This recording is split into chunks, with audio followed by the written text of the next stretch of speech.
Welcome back. Love Boat Project, episode 24, the season finale. Throwing Mike Robertson confetti. along with Mike Taylor. Congratulations, Mike.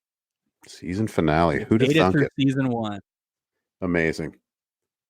Wait, how many seasons of the show are there again? You know what's I guess funny? we should have talked about this. That. Yeah. I knew you were going to ask me that. And I was like, oh, it's 10.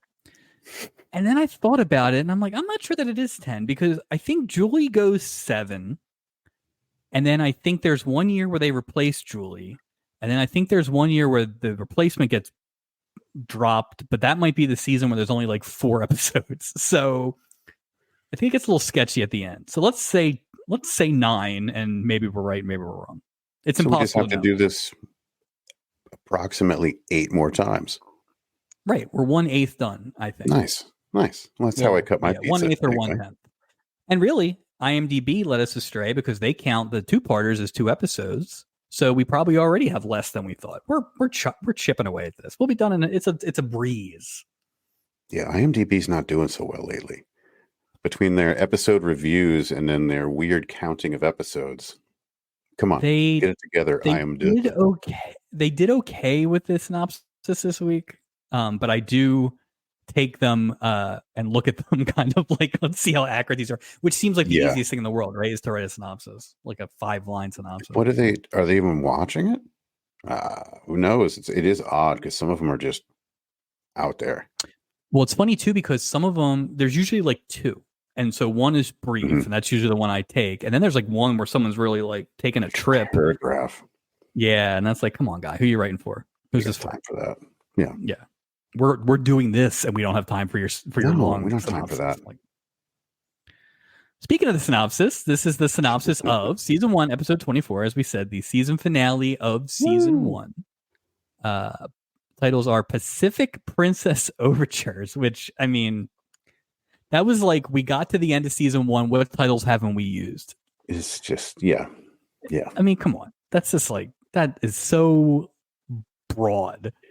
Boo. When it's not broad is the second one, Gopher the Rebel. It's a great title. Great title. And Cabin Fever, which is also actually a pretty good title. So that's a good title as well. The synopsis, aforementioned from IMDb. See what you think here, Mike. An Asian businessman pushes his associate to loosen up a woman whose business he wants to buy.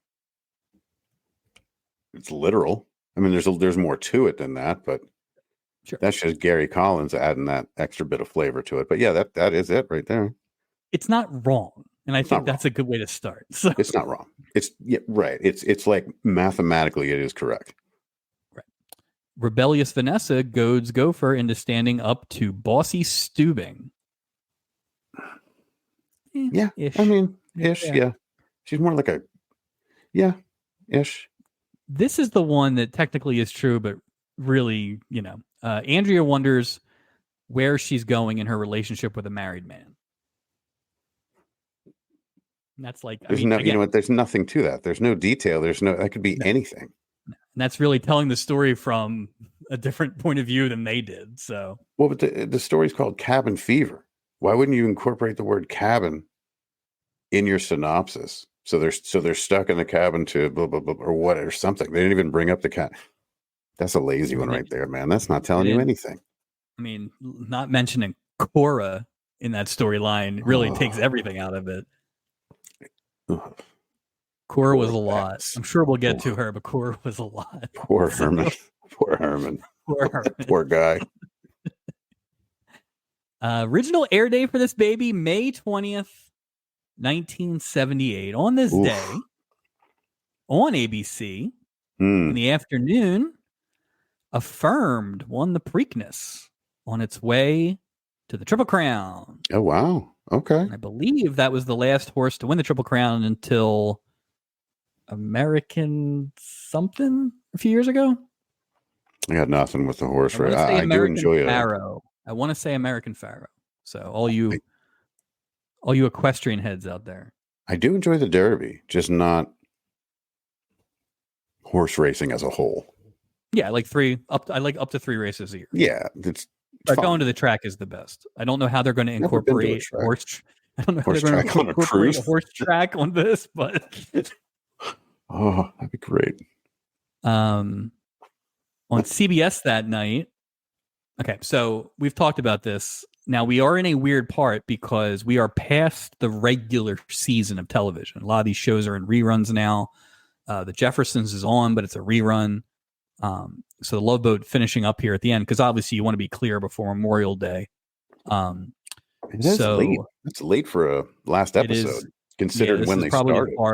This is probably as far back as you can go. So we're at movies for both networks. Oh, one excellent. reel, one TV. Where would you like to start? The TV movie or the real movie? Come on, let's not wait for it. Give me the TV movie. Okay, so the TV movie kind of feels like a bit of targeted competition. Ooh. Hunters of the Reef. Okay, I'm in. Don't be in. A salvage vessel captain finds himself in competition with a better equipped boat in a race to raise a wreck on the Florida coast. That sounds fun. Okay. This I wouldn't watch that. I've ever heard of in my entire life. I mean, don't get me wrong. I wouldn't watch it instead of the Love Boat, but okay, it's piqued my interest. No, any names? Just nobody's, huh? Nobody even worth clicking on that I might know them. Maybe it's just more about the story. The only IMDb trivia point was failed TV pilot. So. Ooh. How long of a series can you have with? Well, I think who am I to judge? Used to work. I think the way it used to work was you'd have these movies, and if they were good enough, they would then jump to a series, even if the series wouldn't last long. And this, who knew that people didn't want to see a junk boat captain and his misadventures? Nobody saw that. It's Sanford and Son underwater, basically. It's Sanford and Son and Love Boat.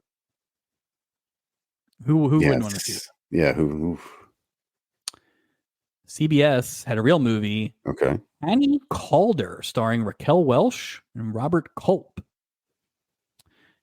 Hanny enlists the aid of bounty hunter Thomas Luther Price to teach her how to be a gunfighter so she can hunt down the 3 men who killed her husband and assaulted her. Not bad. It sounds better than the TV movie. I mean, story I'm always in for Robert Culp. I like it, just being smart ass. Like vengeance movies. I love that. Sure. Too bad it's up against the juggernaut known as the Love Boat, because I would have never seen it. And that junk boat movie. Junk boat. Cast this week, we go 8 deep, although a decent bench. 3 people non opening credits who at least were relevant to the story. So I would be interested I did not keep track of this. I think at one point I said I was going to, but what do you think the average opening credit number was? 6, 7? I'd say more 6 than 7. I think 6, because there were some small ones. There were some 5. So I'd say on an average, if you say 6, I think it was a deep bench of people this week. There was a lot of people listed as. Yeah, there were a lot of speaking. There were a lot of speaking roles that did not make the front, and then there was one non-speaking role that didn't make the front. So interesting. It was a deep cast. Interesting cast. Speaking of that cast, like you said, some interesting people. I would say this was a good example, and we talked about it before we went on, and we've talked about it a few times. But this is the last episode that we will watch that does not have the portals in the opening credits. I cannot. Yeah, so we are very excited about that. We've gotten a tease during that 2-parter earlier in the season, but starting next season, we will. I don't know about you, but I'm planning on having a feature where we go through those portholes, because my guess is we're gonna have people just with no reaction. We're gonna have people with big old cheese eating grin. You never know. Are they in character? Yeah. Are they playing some other? I'm so excited for them just to, And let me Yeah. ask you then. Yeah, I'm just excited. I don't even know how to deal with it because then you're going to have portholes and non-porthole people, and then Which is a often much bigger deal sometimes now, right? much bigger deal because then I Right. bet you sometimes remember Joanna Kearns like thinking about it later and be like, wow, she was a non-portal person who went on to become a quote Right. unquote portal person, which is kind of cool. And this cast, we've had a few of these where Mhm. the name or the face would make you remember, several of them. Absolutely. And I don't think it would have mattered for some of the other people. So, I agree with that. jump around here a little bit. So, Janelle Allen played Andrea Martin, the Mhm. erstwhile mistress of Antonio Fargas, who played Lee Gardner. Of course, Antonio Fargas, best known for being Huggy Bear That's what I in thought. Starsky and Hutch. Not much of Also, a. the father Mm, of Raiders running back Justin Fargas, which I just remember that being brought up all the time when you would watch a Raiders game. So that's interesting. It's funny. Just him as a whole in this episode. There's not a lot of acting. Like not a lot. It wasn't. It just it didn't even seem like he was really acting. I thought he did And a I don't know good if I don't mean that in job. a good way, in a bad way. He just was kind of Yeah, felt like he was just him.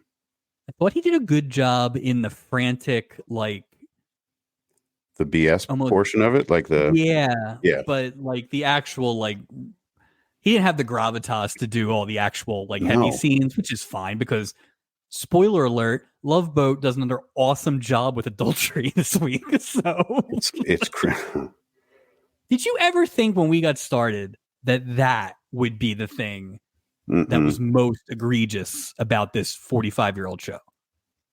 No, I thought it would be the opposite. Like Right. people falling in love. I mean, it's called the Love Boat, but there's been so much Carpet scandalous sweeping behavior on this under. boat. It's It like should be the scandal boat, or like the just call it the boat where people go to cheat on people, or to meet strangers. It's that's not just, gonna fit. That's not gonna fit on a t-shirt though. Look at it's that. funny The if scandal you go, boat. you have look It's at a season. that. It's a season finale, Mike. You got to break out the swag. Oh, that's nice. Very nice. I've had this Wow, for weeks. that's None of those awesome. episodes were worthy of that. So No, no. Well, if you go back to that first episode or the episode with Suzanne Summers, right? She was clearly on the boat. She could have been with guys if she wanted to be with guys, but it's almost like, you know what I mean? Like yeah, from the get go, they established this boat as a place where it's just we'll scandalous. get into it. We'll get into it. It's very interesting because the the use of the boat for their purposes really is a pretty smart idea, except for one flaw. And they just happen Yeah, to have that one flaw. But we'll get to it. nosy, Uh Pat Morita's busy back. bodies. Pat Morita's back. Love them. I don't know. Watching it the second time, it was a little better. Not Was exactly it? giving him a lot to do. It was Pretty stereotypical Japanese businessman bit. just a little. He his big thing was just getting his idioms backwards. So a lot of I can chew off more than I can bite and things like that kind of thing. So, but always good to see Pat Morita. I would say he was better as one of the con men painters last week Oh or my last gosh. way before, like episode 12. But always good to see Mr. Morita, and he goes into the category of multiple episodes this season. Oh, I'm a huge fan of Pat Morita. I didn't like the portrayal. I just They think left a lot of meat on the bone there too. they did. I just think, Yeah. Again, this was of a time. Yeah. It made me feel a little uncomfortable. And it's funny, we just talked about the adultery thing being more surprising. I would say there have been some instances for sure. But I will say we were both a little concerned about how 1977, 78 humor would hold up in terms of stereotypes and really uncomfortable stuff. And there's been a few. Let's not pretend there haven't been. Yeah, here we go. But not to the degree that I was probably expecting. So Yeah, I just hope so far. that it's that low hanging fruit, but I'm like, man, I really hope We get further away that from the it. occurrences that they go for it are fewer than I anticipated as well. So Yeah. Let's talk about Gary Collins. talk show host extraordinaire. So Gary Collins plays Ken Davis. He's basically the business manager for Pat Morita. But what did you know him best from? I'm curious if it's the same thing. It was a talk show. I can't remember. Right. So I had to look it up. It was like during the day. Mm-hmm. I can't remember. It's called Our Magazine, which I definitely would not have gotten. I wouldn't have gotten that. It ran from 1980 to 1989. And I swear that thing was on in it was always on my house over summer break. It must have been, or maybe it was late in the day. I don't know. Gary Collins was always on TV. He was always on commercials. He was everywhere. Yeah. And I didn't even know he was an actor. Exactly. I was going to say that. He was great. I thought he was great. Effortless. I didn't realize how tall he is. First, I thought it was just because he was with Pat Morita. Yeah. But yeah, it was wild to see him. It was almost a Monty Hall kind of thing for me. Because you grow up with Gary Collins on your TV. Yeah. And Gary Collins is always going to play Gary Collins. You can't. And I'm not saying it. When Monty Hall did it, it wasn't fun because of the character he played. But it was still weird with Gary Collins. I was surprised how good he was. Yeah, I was too. He's so likable. I think that's the thing. He is. He is very likable. Which is probably why he got fired from. It's all right. His amazing invention. He'll be fine. I wonder if he. It's funny that invention came after the Valentine's Day. Oh, I have a whole. Robot. I have a question. I have a prompt question about that when we get to conspiracy theory going on. Speaking of amazing and what I did not see coming, what about Eve Plum? I was wondering when you were going to bring her up. Eve Plum, of course, played Jan Brady, and as far as I ever knew, only ever played Jan Brady. And as far as I ever knew, didn't have. I mean, I'm not gonna pretend I watched a lot of Brady Bunch episodes, but everybody knows it's Marsha, and all that kind of stuff. Right. She was great. I thought she was great in this episode.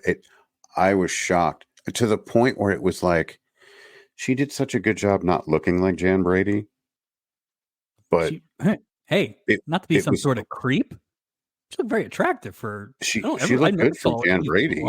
Exactly. Yeah. She was fantastic in that role, and that is definitely a role as kind of like the hippie dip, person movement and all that stuff. That could have gone sideways. She was fantastic in this. Absolutely fantastic. And it makes me wonder why she was never in anything else. So yeah, is she in any more episodes of Love Boat? I did not look. Actually, I should have looked. I wonder though. I wonder if when this was going on, if she was still married to George Glass.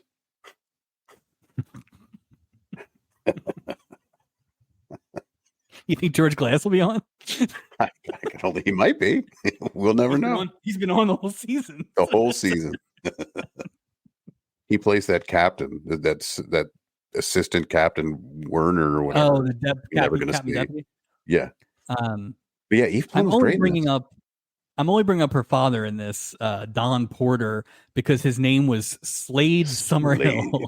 What because they couldn't just name him Richie Snobberson or something like. Summerhill is just such a good. Slade Summerhill is such a good rich man name. Yeah, bravo. Yeah, that guy. They got to that dynamic pretty quick, and it almost reminded me of like that Bootherton and the Orphan Runaway, like 5 years later. It was almost like. Here it is. Here's what happened to them. So I wrote down that name earlier today doing some homework. Funny you should say that. Yeah. But the last person I wanted to bring up, and I wanted to see where you're at with this, is Diane Baker, who played Ruth Newman. Ruth Newman. Now, did you know her from anything? Diane Baker? Yeah. If you're pausing, I'm guessing you didn't. If I saw her picture again, I she was the other So woman with the other woman, right? she's she's She's the older one. the lady who owns the factory that they're trying to buy Oh, that marries Gary Collins at the end. She looks she very looks familiar, right? so familiar, and the whole time I It was took like, me a ah, minute. It took me a minute, yeah. and then I heard her talk. Give me a Took me hint. another minute. Yeah, Would you like a hint, Mike? yeah. Was that the hint? No, hold Oh, on. okay. 5'10", strongly built, about 180 pounds, hair blonde, eyes pale blue. He'd be about 35 now. He said he lived in Philadelphia, but he might have lied. That's all I can remember now, Mum. But if I can think of any more, I will let you know. Oh, and Senator, one more thing. Love your suit. The senator from Silence of the Lambs. Holy crap! Seriously? Yeah.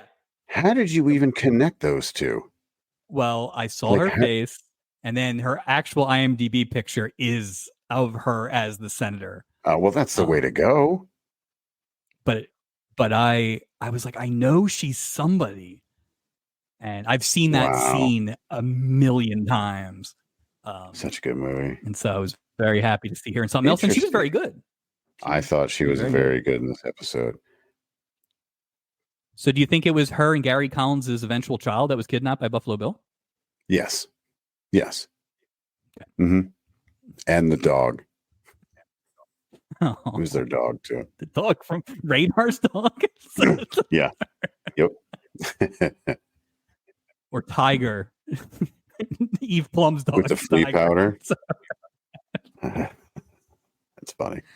Anybody else on the cast you want to take a swing at before we get on the boat here? You see Kate Ballard, the Cora Bass, poor Herman Bass. I forgot Cora. Yeah. Herman Bass, just forget Cora Bass for a second. Herman Bass made me laugh so hard. He wasn't gone 2 seconds, and he's just a broken man. It's great too because you can go two ways when you purposely don't talk the whole episode. You can go where you like wind up and have a big line, like what's his name, Stacy Stubing's. Put down his name husband earlier today too. Yeah, in the first episode. yeah. Or you can go like this and just do a lot of like prop comedy, basically. And Right. old Herman hitting on that blonde chick both times in and out is great. In seconds. He just would it be out of character if you just saw a scene and just Herman just not running but walking slowly and just leans over and just keeps trying to just throw himself with his fingers in his ears. Just I mean, here's the thing.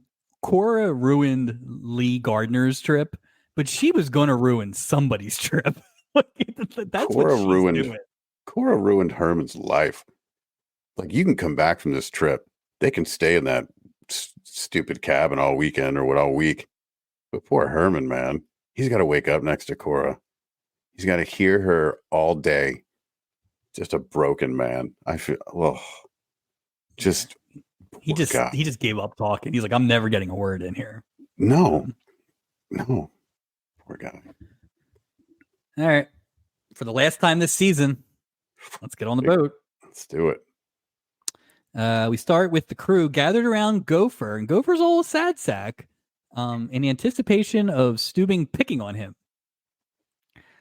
And somehow this leads to the crew making a $50 bet that Stubing will bug Gopher 20 times during the course of the cruise. And he makes that bet with everybody.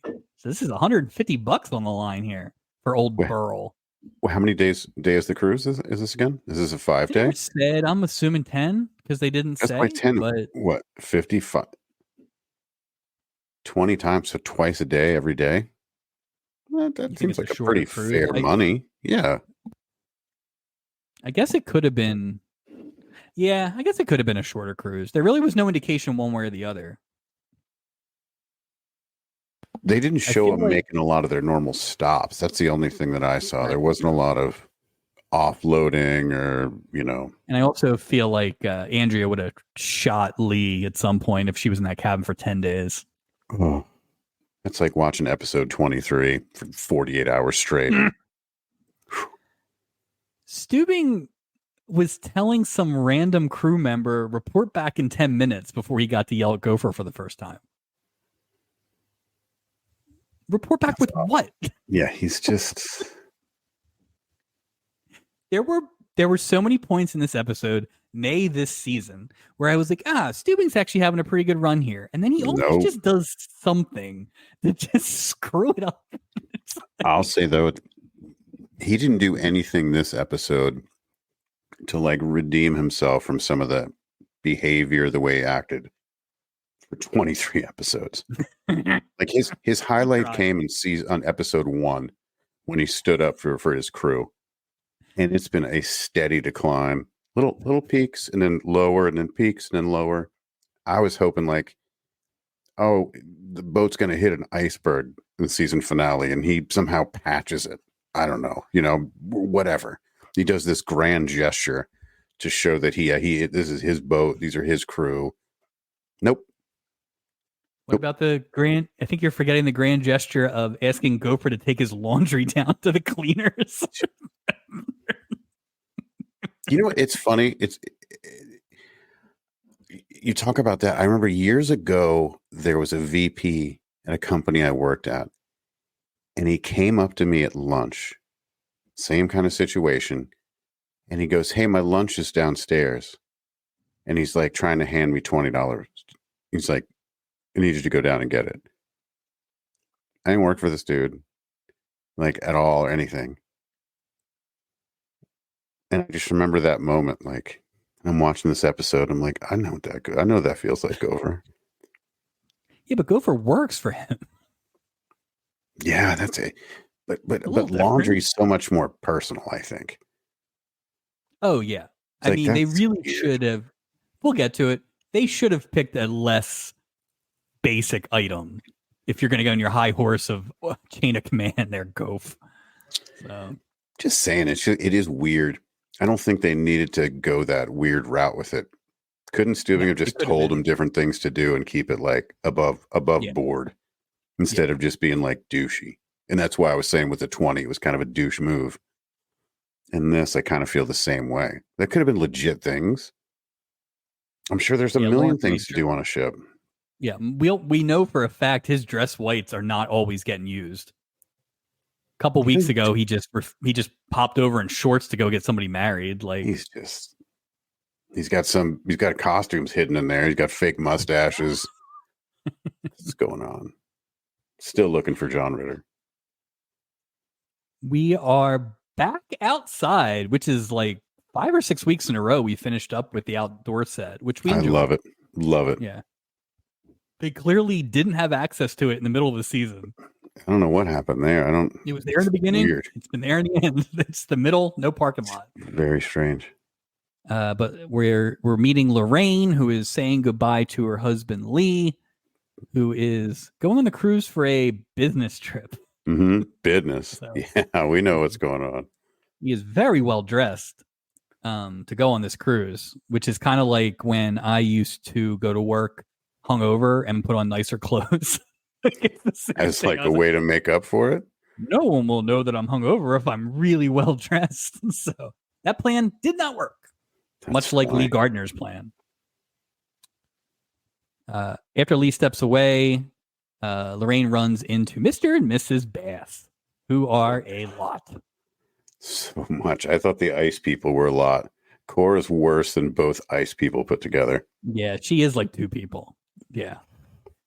Cora is a neighbor of Lorraine and assumes that, she's going to be on the cruise with her husband, but is explained, no, he's going on an advertising junket, basically. And Cora's suspicious. And pretty annoying, too. But just her glasses alone. She can pick up like, ham radio on those things. Her glasses, the frames are out to here. It looks like those comical, like giant sunglasses that people would wear. Those Harry Carey glasses. Like she's all glasses. She almost looks like Mr. Spacely. I don't even think they drew eyes for him. He just has glasses. As we said, Pat Morita is back, and this time as a Japanese industrialist. Yes. And Gary Collins is the U.S. sales manager, and he has to translate whatever weird nonsense Stubing says when he's greeting. Words. Yeah. The Yamashiro Corporation, we find out in this scene alone, makes steel, hats, wristwatches, and shaving lotion, unfortunately named Swinging Samurai. Yeah.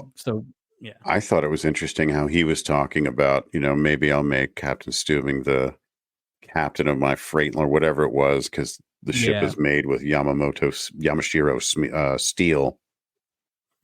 So I was like, oh, maybe that's where it's going. Maybe it's going to end like they're going to offer him a job, and then Stubing's going to be like, oh, maybe. And then everyone thinks he takes it, and then he doesn't. No. It was all going to wrap up. Gotcha. But that's where I thought it was going to have something. I'm looking for anything to redeem the captain. And I was like, ooh, I see a window right here. It didn't happen. You were looking for him to take the job, and he ends up on Hunters of the Reef. That's it. Turns out he's on a whaling vessel. He didn't know it. Dear Julie, I made a terrible mistake. He's getting rammed by the Sea Shepherd. Dead. I thought I killed Bob Crane. What? Meryl Stubing. It's going to be crazy. Next season. Yeah.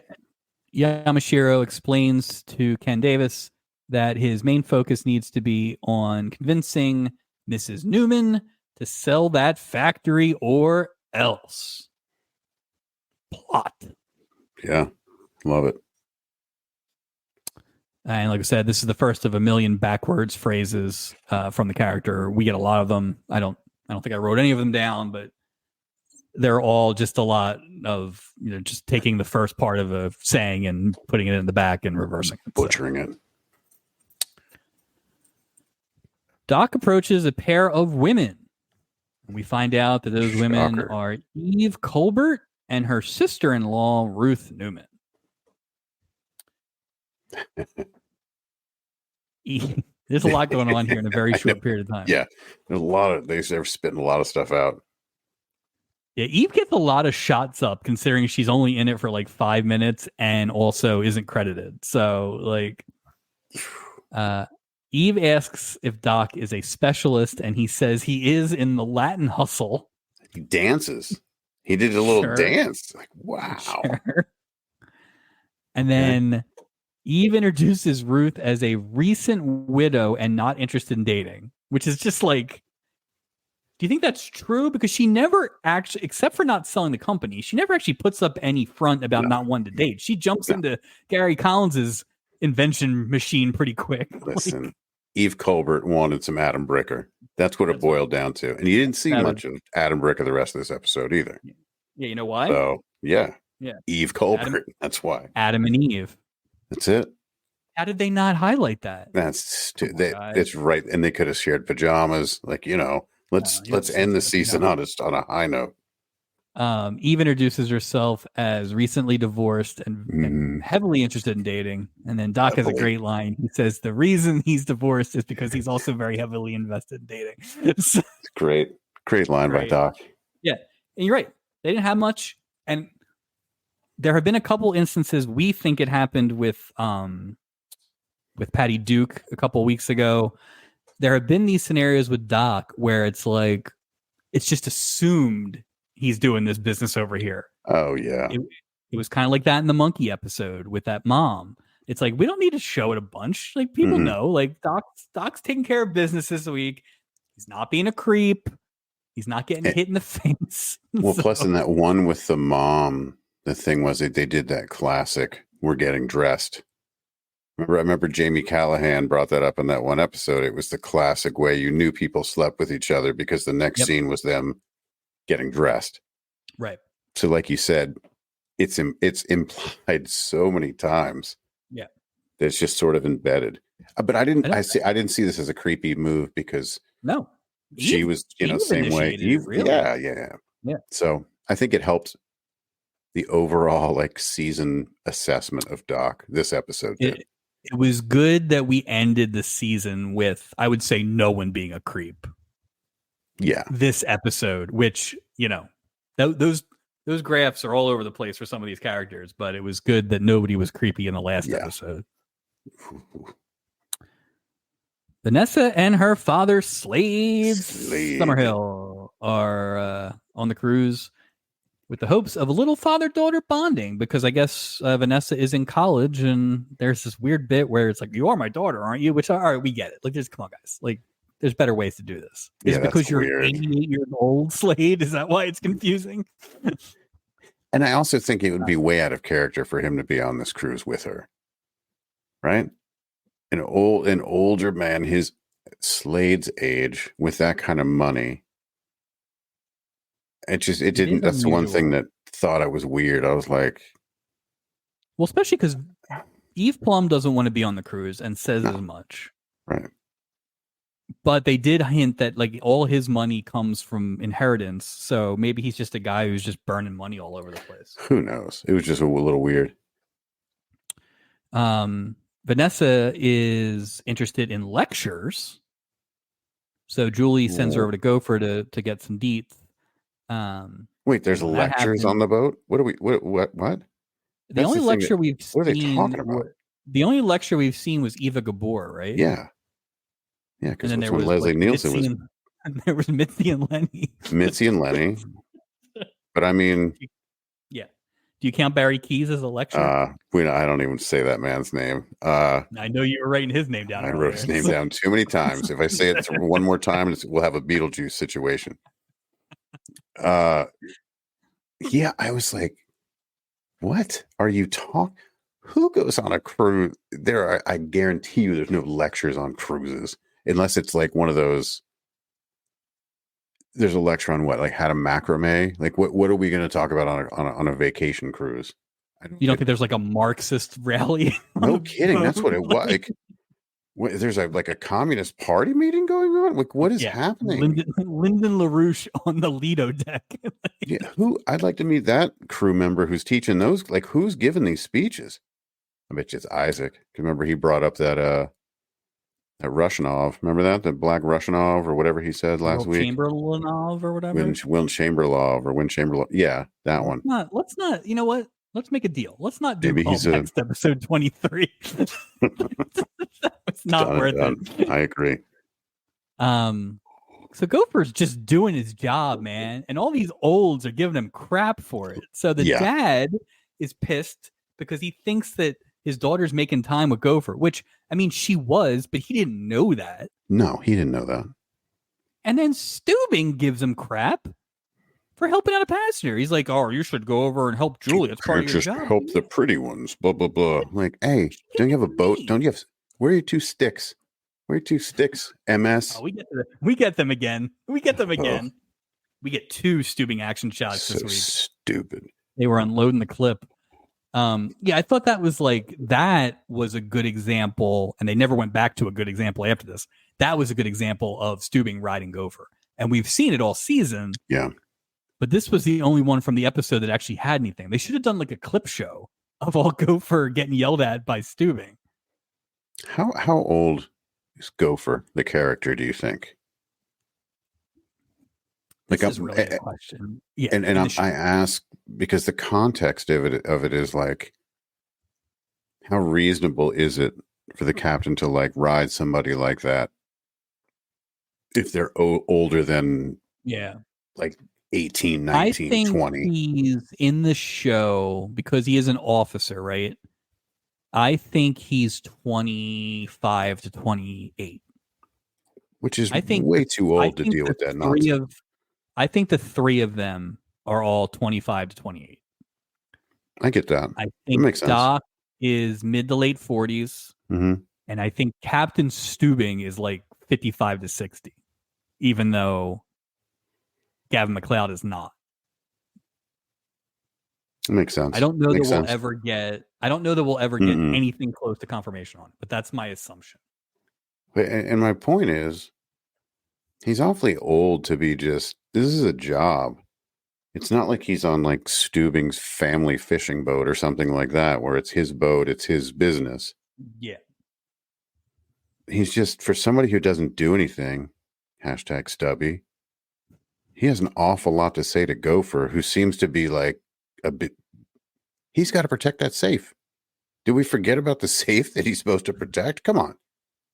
Just saying. Enough. Leave Gopher Nobody's alone. been in there since that two-parter. There's still that No. hole in the wall dripping down all the sauna juice.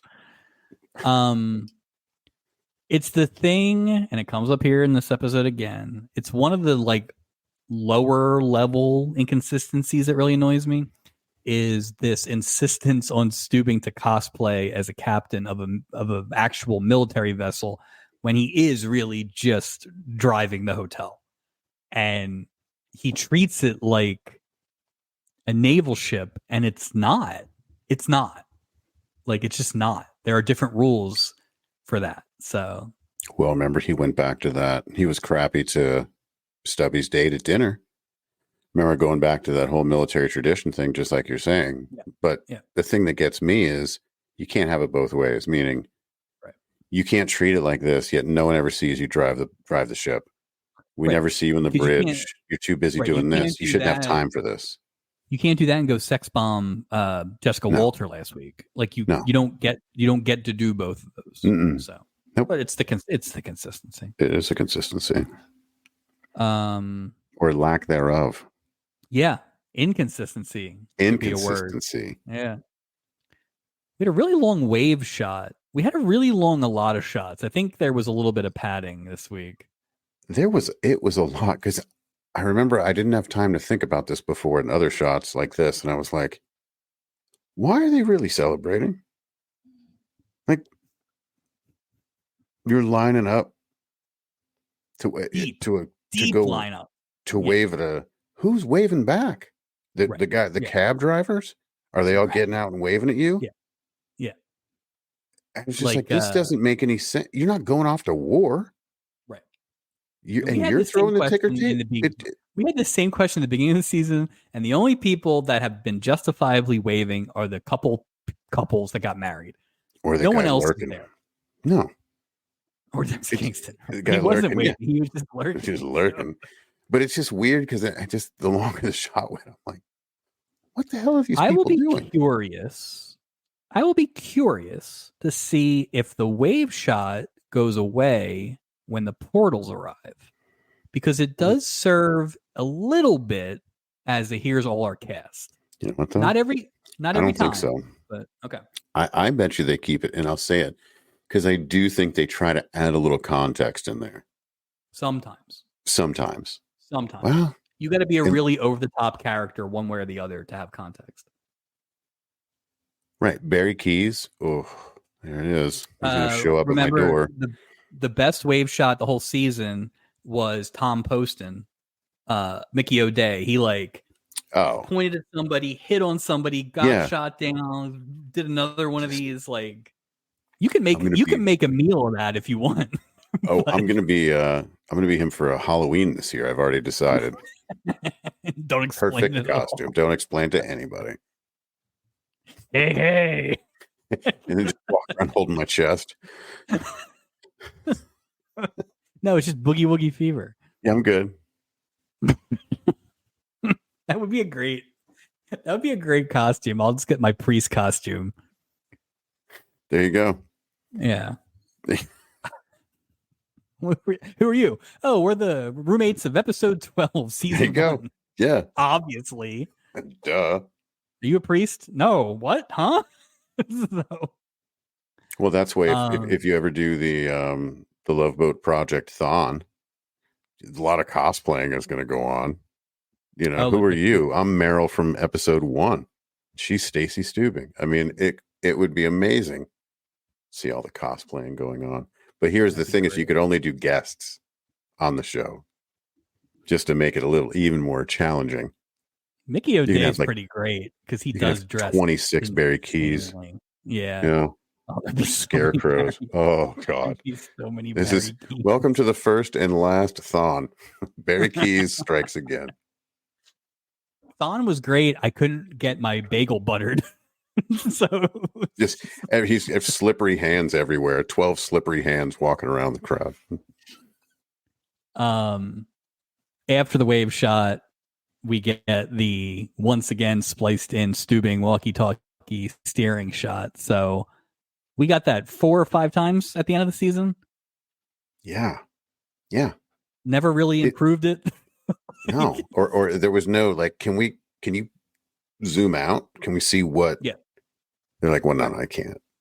He's really not doing anything. One shot McLeod. All season, we were like, just give us one camera shot of him just touching the wheel. Just something. Nope. Do you think the wheel ever gets more wheel-like? Or do you think this is what it is? And do we have to get somebody who's driven a cruise liner so we can find out if that's actually how you steer the boat?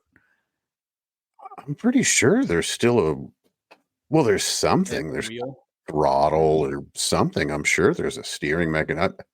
I'm sure. It does look like he's just pulling out internet cables. He's not doing anything. He's doing one of those old, what were those old exercise bikes? He has an old Nordic power track. bands. He's got a Nordic track up there. It's so stupid. I know that's not how you drive a boat. Not with a Nordic track. Yeah. Lee Gardner enters his room, and look what is waiting for him but his mistress. Whoa. Andrea Martin. By the way, Andrea Martin, also the name of a very famous at the time SCTV comedian. So, really? Yeah. That's funny. It really, so let's get into this. So this is the weird we're not endorsing adultery here. No. But of all the reasons to go on a cruise, being able to walk freely with your mistress has to be among the top ones, right? Because in theory, nobody knows who you are. Right. You're going to all these different locations. You can hide in your room. But I mean, we've talked about it. Like, you can go the whole episode and only see the same 5 or 6 people. Sure. So you can hide in plain sight. The one thing that could screw up your plan is what happened to Lee Gardner. Giant glasses. Yeah, you would think in that type, if that was the setup, it's almost like in her mind, she's like, well, I'm willing to deal with this whole keep it under wraps because we've got this carrot, meaning the cruise where, we can just, oh no, girl, we can just be together. He was just, it's only the cruise is coming up in a couple months, that kind of thing. But and once we get back from the cruise, he says it here, I'll divorce. It'd be different. Yeah, I'll leave her and blah, blah, blah, blah, blah. I thought, well, we'll get to it, but it did make sense. Of all it was logical. We've said, these people shouldn't be on the cruise. Yeah. This actually makes sense. He should have been on the cruise. Yeah. Yes. Yeah. So nice that we got there. It didn't work out, but good for them. But I like it when the logic works. Like the story is plausible because the logic isn't some crazy. Yeah, exactly. And everybody acted the way they should have for a while, and then they for long enough. Yeah. Isaac gives Yamashiro some sake, of course. Dragon's Breath, which is also made by his company. So there you go. First sake, I believe, of the season. You like sake? In context, I've had it a few times, but not recently, and probably not in a way that I could have enjoyed it properly. But it's fine. I overdid it a little bit once on the sake, and it was a very different sort of feeling. Like it was very like warm, like it was kind of a cool, not cool, but it was warm in the context of, conveyor belt sushi.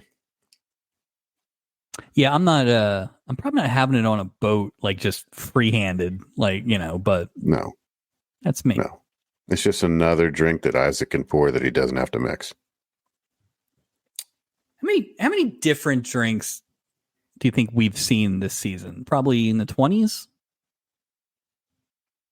A lot of pina coladas, dude. A lot of pina coladas. I think that might lower the number. Oh, I think Like yeah, that's a good Planter's point. Punch, the whiskey one with the egg whites. Yeah, we had the Um, gin in the the gin episode. gin, We had the the rum zombie. Collins. Yeah, 20 might be too high actually. Now I'm thinking about it. You're right Yeah, because they at one point they just decided we're doing just gonna do pina colada. pina coladas.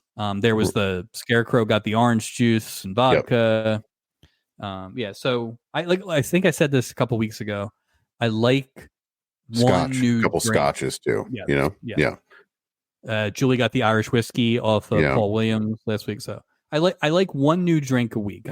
I wish that we could have like a cookbook of all the Love Boat drinks from season 1. Sell that in the merch store. Have that at Love Boat Project I love Con. it. That'd be great. That'd be Project great. Con. Everyone loaded, dressed as oddball characters. Just as That'd the be awesome. prices. Dressed as dressed as just as Milton Berle's hat, like the one he threw in the water. That's so funny. Or just there'd be like 16 guys dressed as bottles of ketchup just running around. That'd be awesome.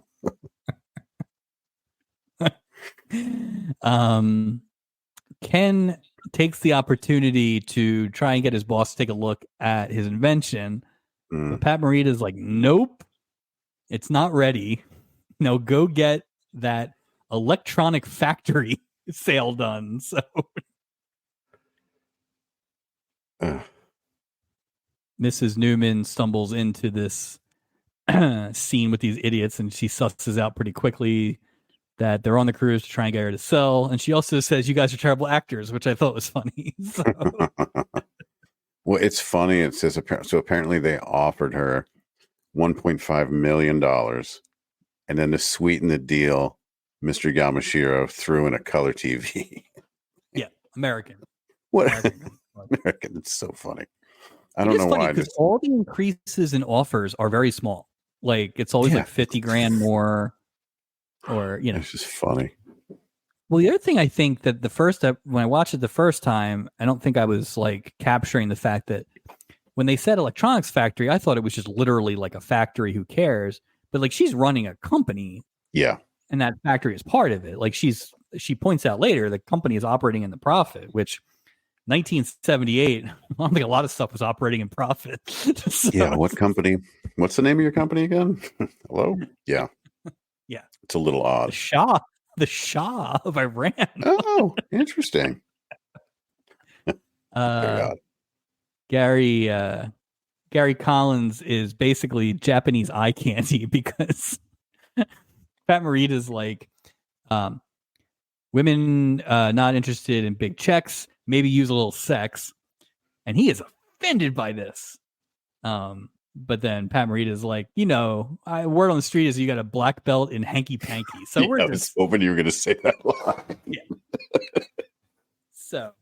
A black belt in hanky panky made me laugh so hard. Yeah, I love Pat Morita. It was just funny. It's funny that he said it. Because in that moment, it wasn't Mr. Yamashiro. It's just funny. Yeah. That's the thing. Like, I almost enjoyed Pat Morita more when he was doing Pat Morita stuff as opposed to either trying to be a hard ass boss or doing these malaprops, like, so. It's just funny. Pat Morita be Pat Morita. There was a little Miyagi in this performance, I would say. There was a little, and there was a little of the painters too. It was just, so. Vanessa tells her rich father that this cruise is, quote, gross. Gross. And we find out that what is their actual last name? I have every version of Hill. Is it Summerhill? It is Summerhill. Mm-hmm. Summerhill. Summer Hill. Mm-hmm. Okay. I have so many different variations of it in here for some reason. Summerhill's got their money from deodorant. So they are the arid empire. The extra dry, the Shore family. What's going on? Sydney, a Slade, Slade secret, Slade, right guard. I don't know. Anyway, sorry, that was just for me. I think you spitballing? You just spitballing there for some deodorant names. I lost it. Yeah. Slade chases off Gopher. which pisses off Vanessa. So she meditates. In case you haven't figured out what we're doing here, but you I know, love that stereotypical meditation in the 70s that you have to do that weird oh, cross your legs thing. Like, can you remember the last time that somebody meditated on the ship? yeah, it was. And who was it? Was it the old? Was it the Runaway, or was there somebody in between that? I think it was the Runaway. That's what I was thinking of. This is the Runaway people. I mean, this is like a lot of it is the same storyline. Yeah, it's this. So, yeah, exactly. Gopher may as well be Randy. It could be anybody. Oh, Randy that she met in Mexico. Yeah, Mexican Randy. Yep. Mm-hmm. Acapulco or Randy, Mexico. Yeah, of course. Lee and Andrea are enjoying a drink at the bar. And if you're enjoying a drink at the bar, let me one thing. Here comes Cora. Here we go. Having fun. Lee tries to cover up quickly. So do you think Cora bought this at all, or is she like immediately like, I got you? Oh, Cora thought he was guilty before she even stepped on the ship. Yeah. So yeah, she's like busted. So is she trying to like wear him down to catch him so he admits it, or is this just what she does? I think this is what she does, but it's another way of just like she's looking at him and saying without saying anything is like, I know what you're doing. And I'm totally going to say something. And really, at that point, he should have just been like, okay, I know what's happening. You're going to say something anyway, so I'm going to enjoy the rest of this cruise. Like, because guess what? Doesn't matter. I'll just tell my wife I've been cheating, and she'll be like, thanks for being honest. Everything's fine. He's like, Cora's known about it for years. Yeah. Apparently, they did not invent comeuppance until at least 1979. No. So, because...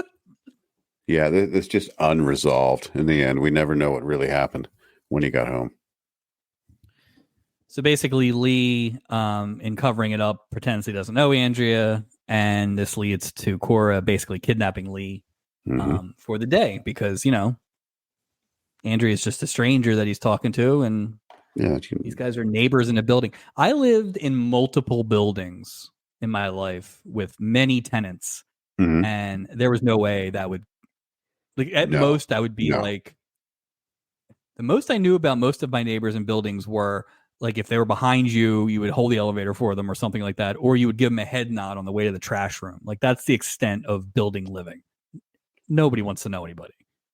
So, but it's so funny because Cora is so she stands out in a crowd, right? Just the way she looks. So I wonder how it would have played out. Like, say that same thing happens in the beginning, right? But she doesn't seek him out, but she's, you know, almost like those old ladies. And they were always saying, oh, and you're cheating, like that kind of thing. Like, she's just always there. Like some level of, like, behind a bush. Yeah. Some kind of like silent blocking, you know, of what he's trying to do. That would have been fun. Kind of like with the newspaper, with the Inquisitor. Not the Inquisitor, the second. Yeah, the Inquisitor. Yeah. Yeah. That would have been fun. That would have been fun. Yeah. What are you going to do? Rewriting. We're fantasy writing episodes. There we go. I'm sure we'll have this plot again. Some version of this plot. Oh, yeah. It's not going to take long. No. Season 2, episode 1. 2-part. Can you imagine if we just start to do these and it's like the exact same plots? They just mix them up. Shuffle them. It's the same. Just different people playing lines. Like, it's Michelle Lee for the 7th time playing someone slightly different. We open it back to Ruth goes back to her room to fill even on the fact that these guys are still, they're on the boat and they're, you know, trying to get her to sell. Eve is pushing Ruth to take the 1.5, but Ruth wants to keep Frank's memory alive. So at least we find out how long Frank's been dead. Yeah. Slightly over a year. And his sister is like, get over it. Wow. She probably has a little stake in that too, I would imagine. That's why she's like, no, sell it. Go ahead. We'll make a lot of money. Well, she's got that doctor money on the back burner now. Well, think about it too. I wonder what 1.5 is now compared to then. I mean, it's got to be Well, I don't know. it's I don't know nothing how that compared works. to it's nothing compared to what they're going to make off that invention. Oh, And I'm yeah, that not pales. kidding. That No, no, no. invention is going to make trillions of Yeah, dollars. it's going to be amazing. Yamashiro is an idiot. Yeah, he's an idiot. Did Yeah, you but right, notice? Yamashiro wouldn't buy. Yamashiro would steal it. That's what he's not buying anything from Gary Collins. It would mess up the whole the power dynamic. If He'd Yamashiro is going to get literally it, steal the he would the just steal typewriter. it. He would just steal it and go back to Japan. And Gary Collins would be like, I had this amazing invention, but Mr. Yamashiro took it, flew back to Japan, and now he's a millionaire. He started some company called Sony. I don't know. I'm gonna challenge him to a fight. I'm Yeah. sure I'll be able to take this old man. Yeah, if I can find him. Yeah. Did you notice any of Eve's line delivery in this scene that stood out to you?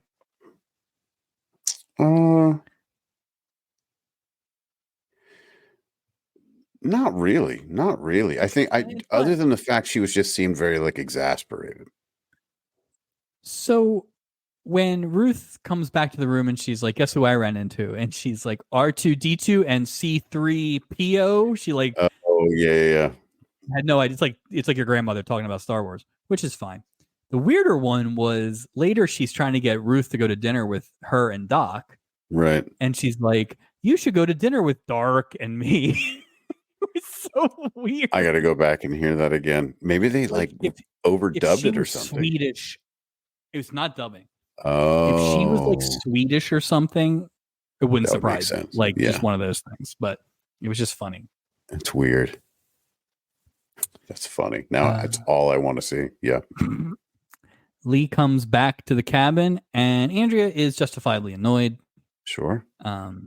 So she's like, can we at least do a bunch of stuff out of the cabin now?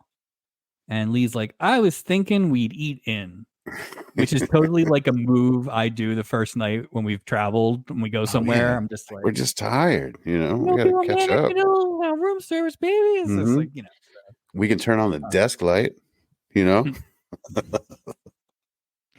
But that said, he's saving a little bit. He's got fancy food coming. Who doesn't like liver on a night of romance? Who wants liver in a saltwater environment? Yeah, delicious. An odd dish. But of course, here's Cora banging on the door. Man, why did you give her your number, dude? Come on. Well, I was wondering that. I'm like, how did he didn't duck her? Wouldn't you think he would duck her somehow? He's just dumb. I mean, you got to ditch Cora.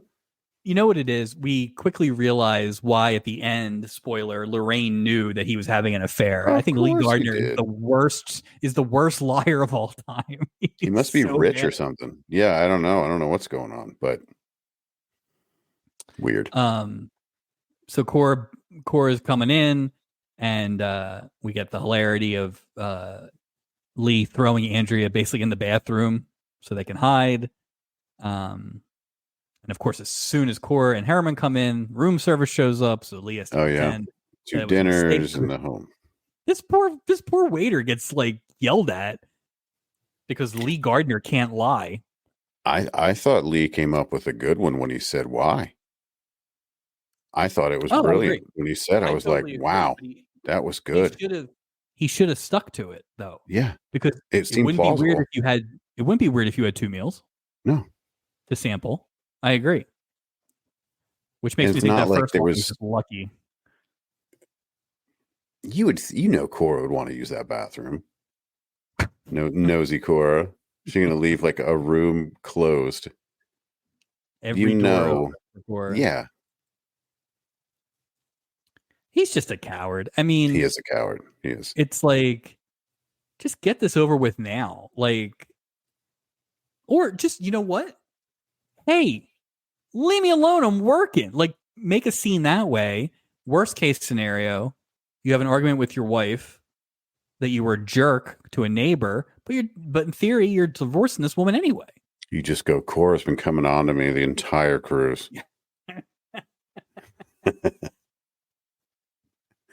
You won't leave me alone.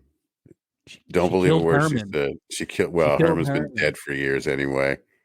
No, but Poor it's the Herman. same thing, right? The situation he's in remained the same from before he got on the boat to being on the boat.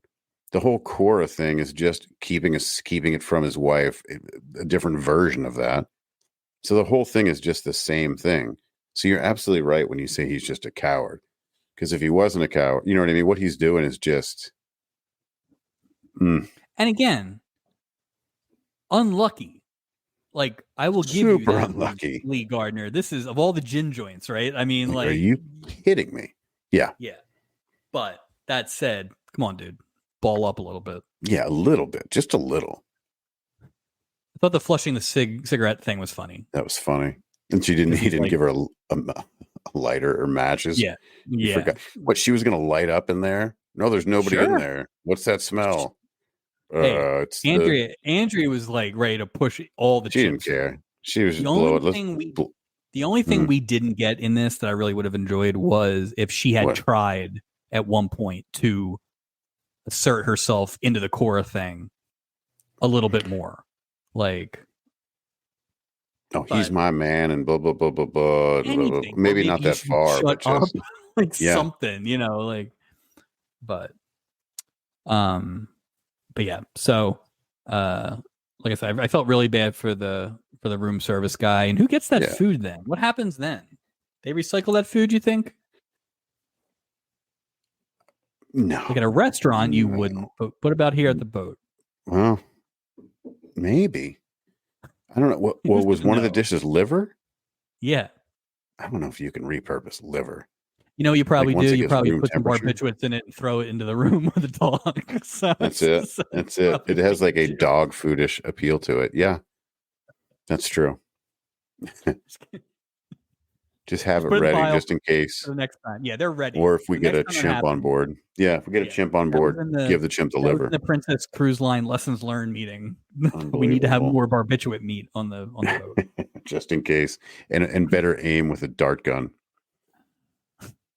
They should have just brought that guy in from Jump. Yeah, why didn't they mess around? Guy? He should have just walked in.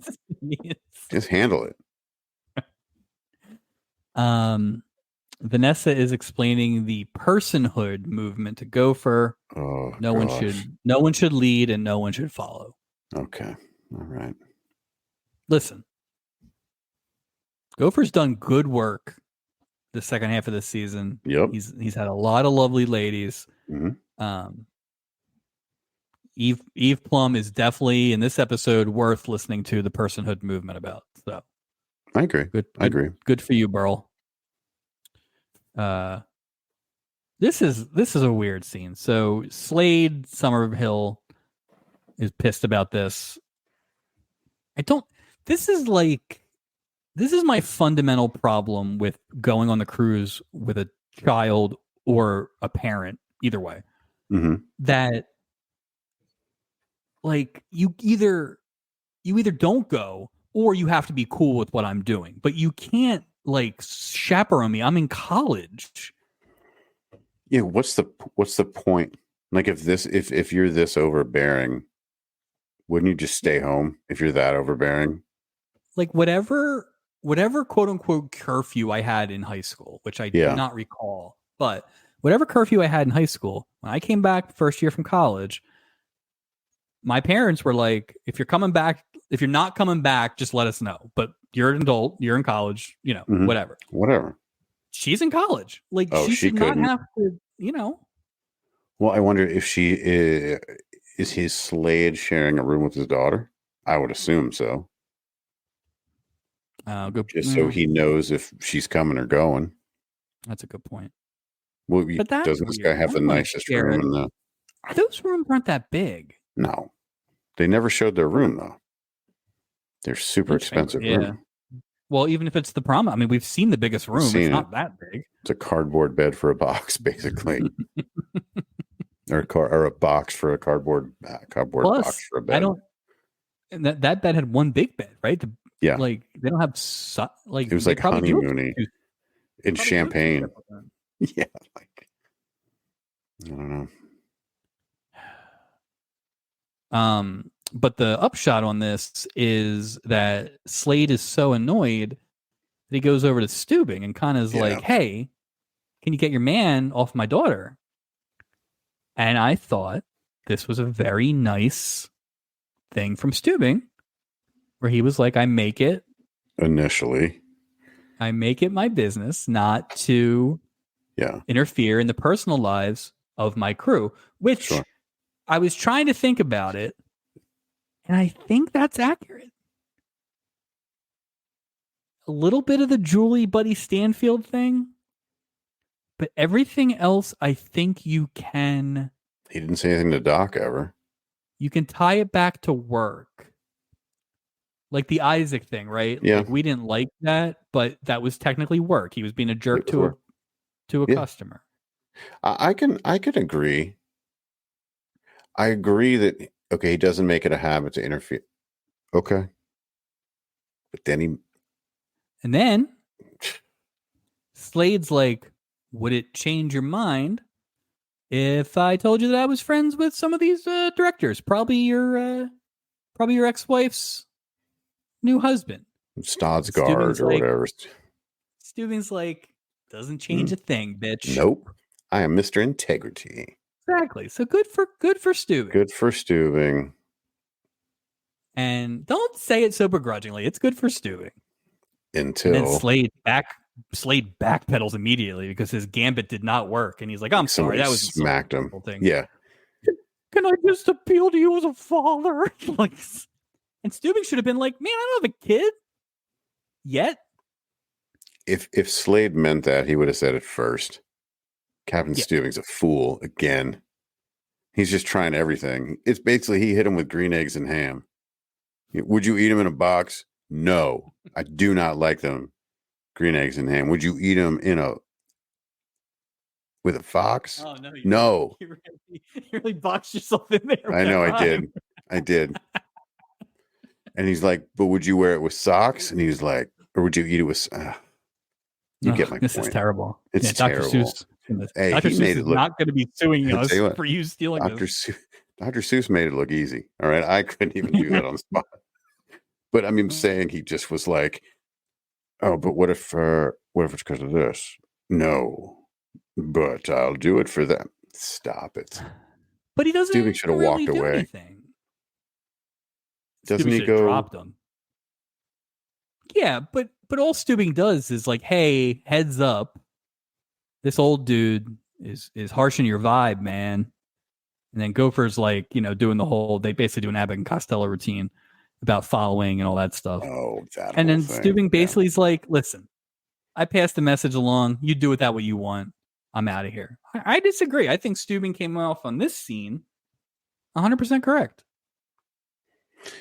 Maybe I am being harsh because he did say that he was, just merely passing the message along. He didn't go out and say, it's an order, stay away from hers, anything like that. So maybe I'm wrong. Maybe it's my Steubing bias. Something like that. Something. Right. It's, I just have a bias against old Meryl Steubing. So. Well, I'm not saying some of it's not earned, but we should at least give him the shine he deserves. If it's not fair, it's not. He's gonna squander it. He's gonna squander it here in about 20 minutes. So it's all gonna go away in a second. So yeah. We have another attempt by Ken to get Ruth to sell, and it's not really going well. No. This is where we find out that Ruth actually runs the electronic firm at a profit, and Gary Collins comes back with "Come to my cabin and let me show you my invention." So, yeah, first time she spent any time with this guy. That's great. Yeah. It's that Gary Collins charm and good looks rather. I mean, come on, the guy's super charming. And she's like suspicious, but not really suspicious because she got up and went right away. Go. It wasn't like that. Yeah. It was like 2 days later. There's no like buddy system. She's alone with some dude. That guy looked like Howard from a couple weeks ago. She wouldn't have gone to. No. Yeah, Howard would still be reading that book. The, Berman's book of Encyclopedia of Shipwrecks. That's it. His invention. Yeah. Wink, wink. Vanessa They're on the deck. Vanessa calls Steubing a fascist, which is nice. She learned it in her. Gopher tries to explain in her lending class. Yeah. Gopher tries to explain that he's that Steubing's the boss, but apparently the personhood movement isn't a practical one. So she's out of there. Basically says you're a non-person, which is the deepest cut. It's a very like Scientology thing. Like, what is that thing? You're, they say you're a certain thing. You're like a beta or something like that. Yeah, there's something where you're being a something person or something. It's odd. She warns that the captain's turning him into a non-person. Yep. Well, which is not going to work. No, it's not going to work. Because a lady said it. That's why. I understand. Exactly. An attractive lady said it. Right. Exactly. Right. That's okay. That's okay, Gopher. It's all right. It's okay. Just don't go crazy. Gopher has done some stuff this year here at the end. I mean, he butchered French. He hooked up with the gossip columnist a couple weeks ago. That's right. I will say this, and we will get to it more in the stubbies. He has had a good second half after a pretty irrelevant first half. Where was the one with half a face? Was that first half or second half? I think that might have been first. Was that second 14. half? Yeah, episode 14. Yeah. So, yeah. Good for Gopher. Good for you, Good sir. for Burl. Good for you.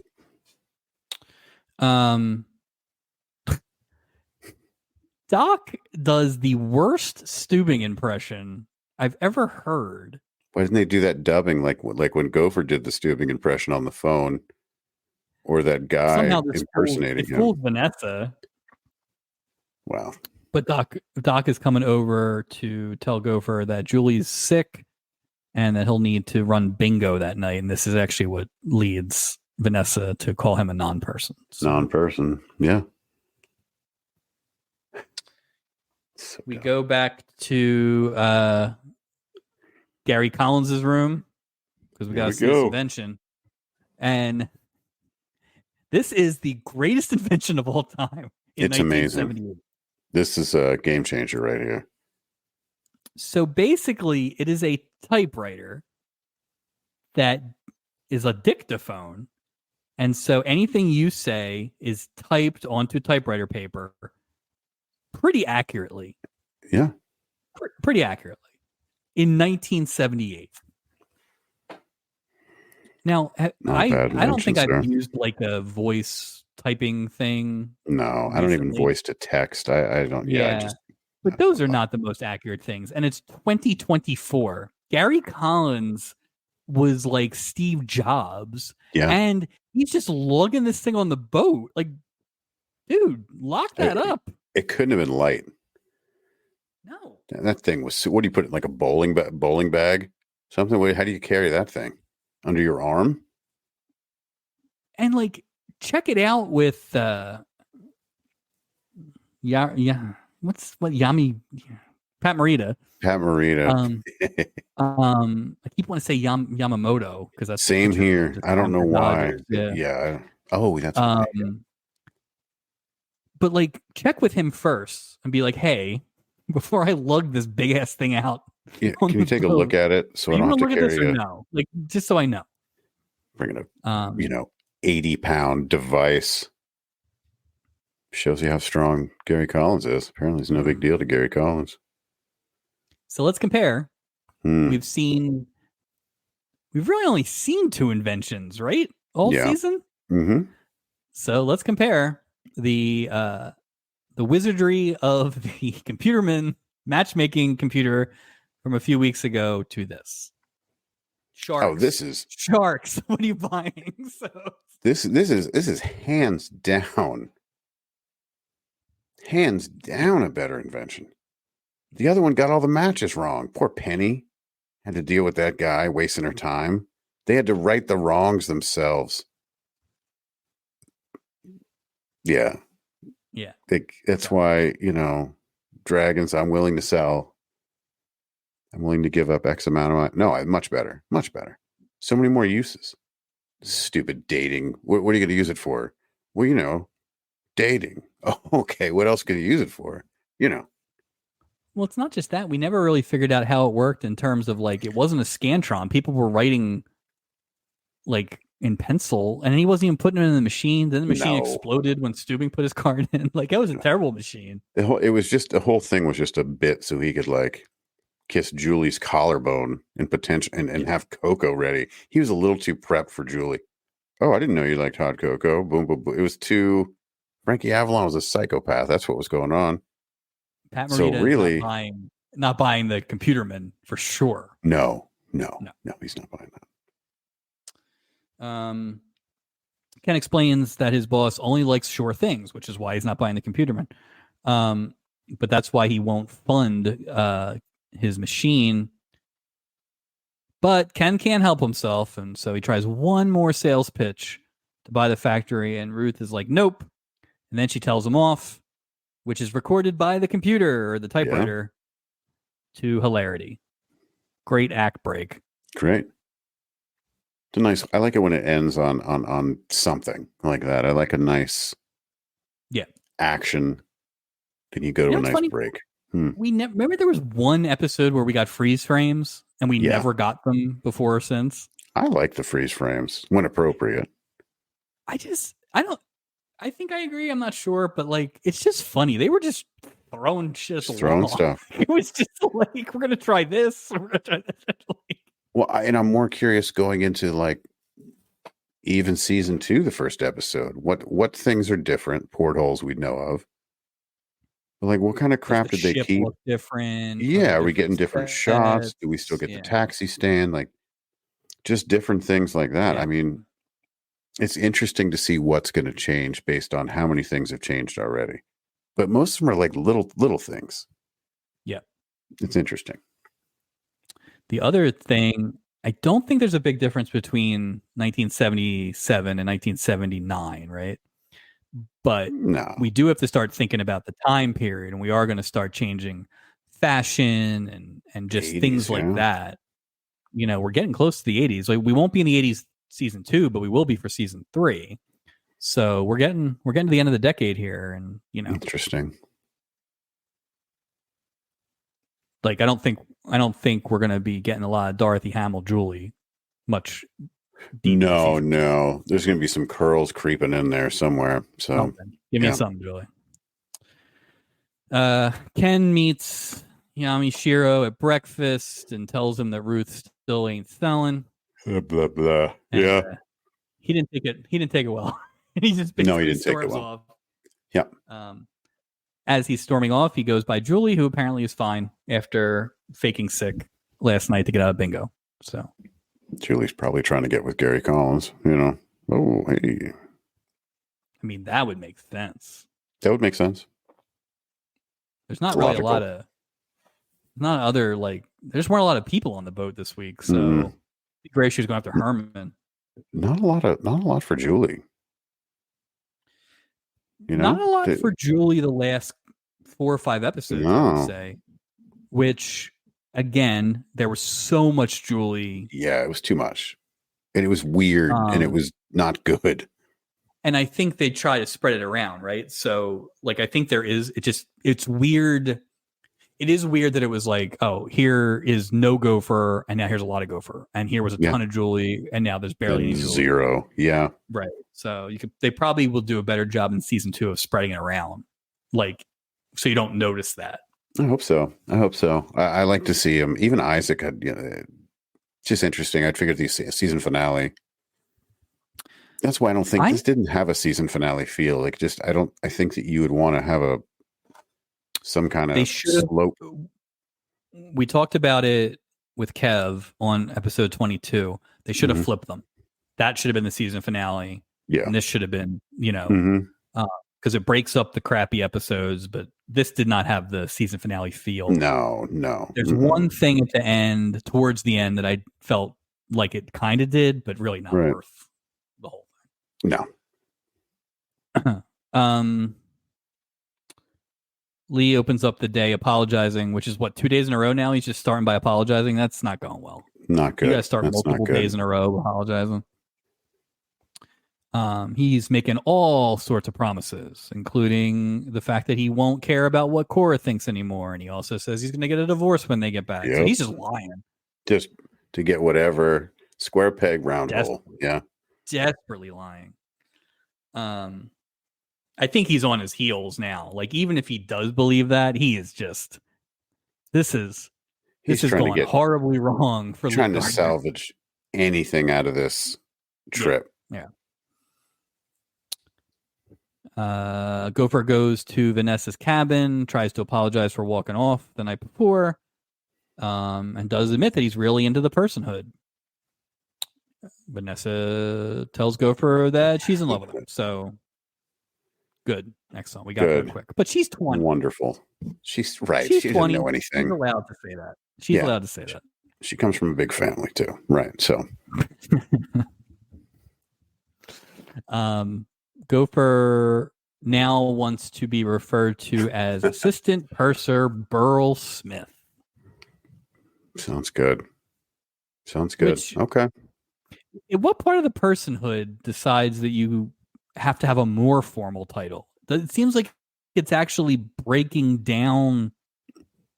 You're just creating a new problem. Isn't that kind of just creating a new problem? It should just be first name. Right? And then you take away. Right. You have a title and your whole name. Or a number, I guess, if you want to take the gender out of it. So it's very anti-nickname, I guess, personhood.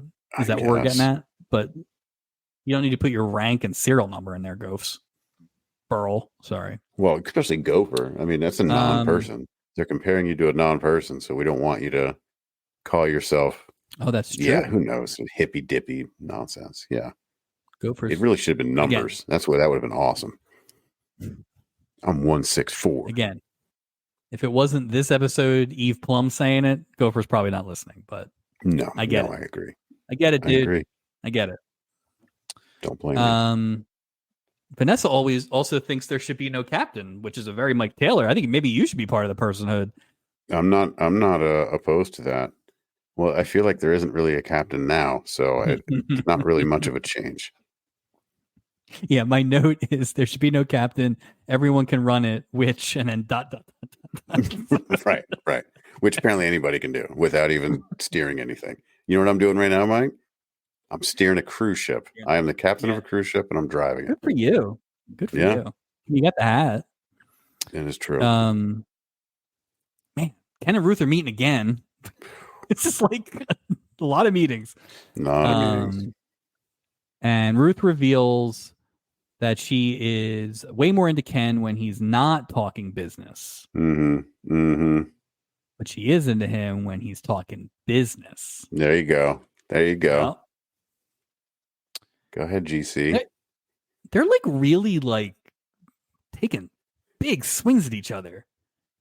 Like for not really knowing each other, they're kind of both like talking crap about like personal stuff. Like you're a coward and things like that. You're the second time I've ever met you. Like in your there's some to the bone things calling coward. This is why your husband died. What? What? How did you know that? Yeah. Odd. Well, his computer. His invention. He can leave that anywhere. He knows everything. It's just an eavesdropping machine, basically. Oh, it's a great eavesdropping machine. Comes home and reads, hundreds of pieces of paper. You can sell it to stenographers, eavesdroppers, plot writers. Plot writers. You can do anything.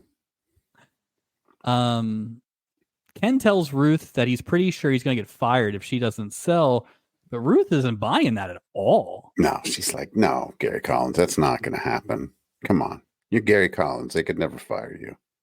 Look at you. And I thought it was pretty cool because this was like one of the more realistic bar things we've seen all season. Gary Collins is like, screw you, gets up. And he tells Isaac, put that on my tab. Like he just storms out of the bar. Yeah. He doesn't not pay for it. He's courteous enough to make sure that Isaac gets his money, but it's like, I thought that was nice little attention to detail by Gary Collins. I feel like Gary Collins added that. Like, I feel like he was like, you know what? We need to feel like we're in a bar. And I feel like that was an ad lib for old GC carrying this episode, by the way. I like thinking that way too. Yeah. it's possible. And again, a lot of these episodes you're not working with a lot, right? But it's possible that those two, Ruth and Ken, were top 5, 10 acted storyline. Like they were just good. Yeah, I agree. So like very understated, really never had a misstep. Like just really good. They had good chemistry. It was just a weird. Considering I've only seen her in one other thing, she's really good. So. And Gary Collins is just so likable. Yeah, that he's perfect in this role. Like it totally fits. Like the sympathetic portion of like the development of the character about him getting fired and him having this thing and him being this guy that Mr. Yamashiro or Pat Morita is always beating down. It was just interesting to see that just fed into the fact that he's already so likable. Strong performance by Gary Collins. Could Gary Collins be the captain of this boat? I thought you were going to ask that. No. Mm-mm. Too nice. Yeah. Same reason why I can't be captain of a ship. Based on it. Could he be a crew member in a position we don't know yet and successful? Would you be okay with seeing Gary Collins every week, or would that be too much? No, too much. Yeah. If his name was Bob Crane, yes. That's different. But Gary Collins, I feel, is different. I think he's somebody you could see a couple times a year. Yeah. What if he was like what if he was the chaplain? Yeah, but he's not getting ladies. I just think Gary Collins is just so likable. I'm feeling ship photographer, which I think is what eventually he's too tall. What's his name? Ted McGinley becomes. He's too tall though. Every shot would be the top of everyone's head. Well, they can crouch down or stand back. I don't know if they did that in the 70s. I don't think men crouched down back then. There was no force perspective. No.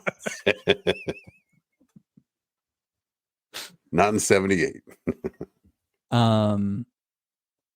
Gopher comes into Stubing's cabin and informs him that he no longer wants to be known as Gopher and gives him the whole Burl Smith thing. Fair enough. And again, Stubing's cool with that. He's like, I get your drift. I think he was kind of proud. He's like, you know what? Gopher's growing up. I can respect You got that. it, Smith. First or Smith. Right. Okay. Didn't argue with doing it. Yep. And Stubing initially called him in to thank him for taking Julie's shift last night. There you go. And we've seen Julie was faking it. So Gopher is getting plaudits at work. Good for you, Gopher. But so he tries to leave, and Stubing's like, "Oh, hey, by the way, could you drop this off at the laundry for me? My dress whites." And Gopher doesn't come in hot. He clearly is just trying to live the personhood methods, and he says no because he thinks that by not having a leader and not following a leader, you basically can't take any orders. Stubing is taken back for a second, and then he basically is like, asks him straight up, are you disobeying an order? And he is. So he's out of there. Fired. Again. Fired. Second time for Gopher getting fired. Yeah. Almost third time, because he was going to get fired for the gin scam. So has anybody else been fired this season, or is it just Gopher twice? Like, poor guy. Like he didn't get fired for the stuff he should have gotten fired for. Oh, the chimpanzee. Well, I guess he got fired for the monkey. Oh, he did. Fired. He should have gotten fired for the faulty safe protection. Yeah. If nothing else, that's the one. Sure. So. Although, what's he going to say? He's like, well, there was a man who looked just like Captain Stubing. The only difference is he wasn't wearing a hat. The first one. So no, when the girl was distracting. Oh, when they did that's one. Yeah, if that diamond turns up missing, if they get that diamond, right, and the next morning they find out there's a hole in the sauna and all that stuff, and Gopher the man in charge watch is going to be in trouble. Right. Of course, someone's going to have to take the fall. Yeah, exactly. I agree. It's not going to be Stubing. No, God no. So Gopher's fired. I guess we'll never see Fred Grandy again. Good run, Fred Grandy. Good, Fred. Good job, Fred. Lee and Andrea are out and about, and this lasts about as long as you expect. And here comes There we Cora, go. and Lee just pusses out right away as soon as she shows up. Like he had no plan. Nope. Like he didn't have like a. Well, it turns out Andrea works for a competing ad. I'm kind of picking her brain, or she's a guest, and we're trying to live the guest anything. Man, give me something. Even Cora's That's probably crazy. insulted at the lack of lying here. Just come up with something. Right. Like this is what you do. You're just gonna act like this is not happening. What's happening? That's your That's your defense. Like you tried to serve too many masters, you end up serving none. Yeah, first rule of Fight Club is never talk about Fight Club. But you're not helping yourself here, dude. Lee, this isn't you're Fight not getting Club. anything. You're not getting anything. No. I thought it was funny. When Lee leaves, Cora's like, he's burying himself in his work, and Andrea's like, he's burying himself, all right. Like it was. Yeah, no kidding. I liked Andrea. I liked her. I liked what she said. We'll get to it, but I liked what she said to him. Yeah. When she kind of said her piece. She at no point, unless again, we're not judging adultery in a positive light here. So if you get past the fact that she was wrong for that, but I generally blame the married person in that far more than the not married person. Yeah, and she wasn't. Right. And the thing is, too, is she was clearly wanted a regular relationship where you could go in public. Like she was tired of living the Julie relationship style, where a condo pay, all that. And she figured out the score pretty fast, right? Like she didn't let that linger. So no. Vanessa is at the bar with the crew when Gopher comes and tells her that he told off Steubing, and then slowly realizes that he actually got himself fired. So, first of all, Eve Plum in a sailor hat. Way to go, Eve. Just saying. Was not expecting Eve Plum to be out Marsha and Marsha, but I think I was over Eve Plum's character at this point of the episode. I was just like, all right, enough. She's going to ruin Purser Smith's life. I'm respecting his well wishes at this point, calling him Purser Smith. Enough of her. Get out of here. She's no good for him. She went and tried to get it done right. She went and tried to right it wrong. She realized that she was just talking some craziness, and she should have been like, "Oh, damn, Gopher, I'm sorry, I didn't know, Smith, that you were that like easily steerable. Good Lord, no one told you to quit your job, dummy." Good. Want to work in the deodorant factory? What are you guys going to meditate for money in the 70s? Good Lord, come on, get with it. Come on, Smith.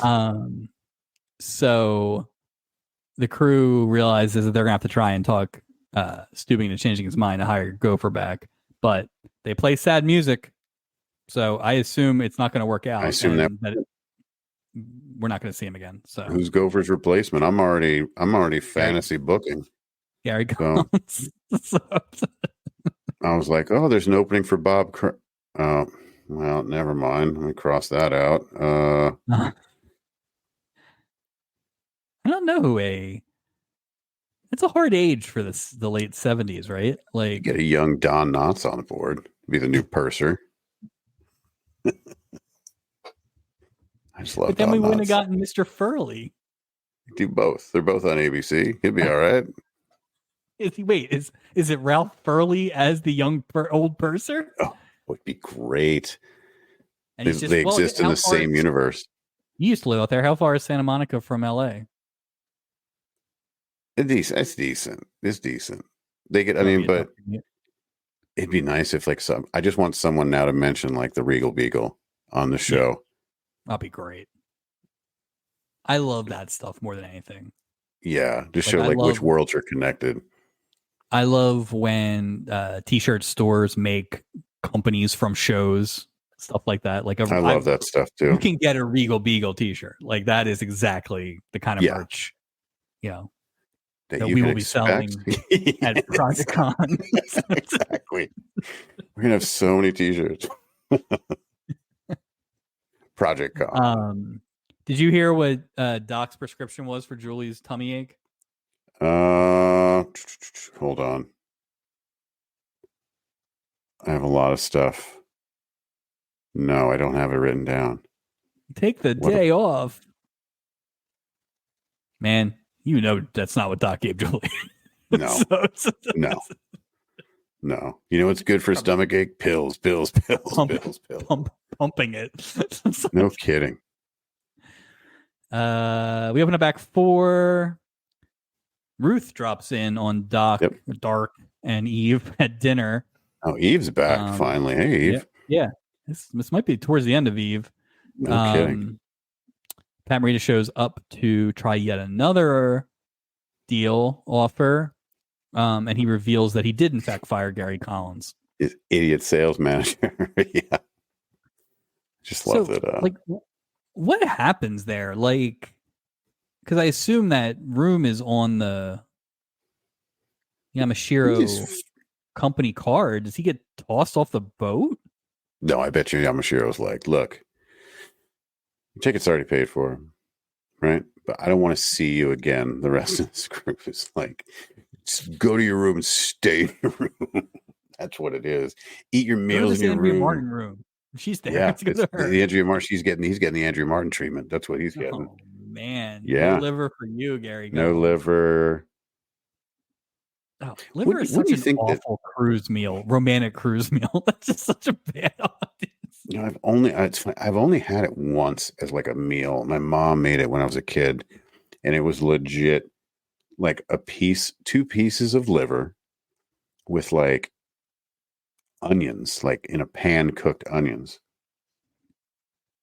As a kid, it was just such a like cliche, disgusting. It was like eating a sponge. It just had a squishiness to it. I mean, I love like chicken liver, moose, now all those kind of things, but just a piece of liver. Come on, what are we doing? We can't do a little better than that. Really? We got to eat liver, then have a night of romance, and that room's gonna stink like liver. Oh, imagine your breath, liver breath, and in the room, the whole room stinks of liver. It smell like regular. It's awful. I don't think a cover can, contain the smell of half-eaten liver. You shouldn't have that on the boat, honestly. No, I was just thinking that too. That's the dumbest. It shouldn't be a room service option. Yeah, we don't deliver liver. Yeah. If the food item is in the word delivery, we cannot. And that's no liver, deli meat either. No deli meat, no liveries, nothing live. Yeah. So Ruth figures out that Ken was not lying and that his job was on the line, and she runs off, manages to get a shot in about Pat Morita throwing his head in if he wants to pay an arm and a leg or something like that. Zing. Andrea is packing up, which again, good for you, girl. Yep. Yeah. Lee has finally come to Jesus, and he's like, it's not fair to Rain for her to find out about the affair from Cora, which, while true, walks you right into Andrea being able to say, what about what's fair to me? So Lee is just... No kidding. Lee is playing Candyland when she's playing chess. This is just like... He's trying to tap dance, and he never took a tap dancing lesson in his life. He's bad. Feet don't fail me. Nothing. Yeah, this guy's just a dummy. Oh, Andrea's just like, nope, see ya. She's good for you. Bye. Yeah. This will be a good time to find out if there's another room, which I imagine there is, because this boat's been pretty sparse this week. Boat's been very sparse this week. No captain's dinner. Very Look at Gary Collins' room. Apparently, yeah. How did he? Yeah, he wouldn't mind. Or honestly, go get Eve's room because she ain't using Eve's it. fine with it. Yeah, she's not there. She's in the exam room. um, Ruth goes down to Ken's room to apologizing for not believing him. Hmm. And when she gets there, she managed to read the plot device of the typewriter having the transcript of Ken getting fired. And there's just no better way to pick up a woman than to have all your good stuff that you said about her in text so she can just read it Oh, off it's a wonderful. sheet of dot matrix paper. So it's so much easier. So much easier. Now they're in love. Didn't take very long. Because it happens like that on this ship. On this, I I got no mean, problem with Gary Collins saying it. Ruth, man, like, what about Frank? yeah. But Frank, How about a minute for Frank, Ruth? she didn't have a minute for Frank. She gave Frank a year, and she's like, "Well, done. First I'm hot done. I'll guy keep the walks in. company." That's it for Frank. Yeah. Apparently, she's only attracted to men who invent things. Maybe Frank Yeah. invented something.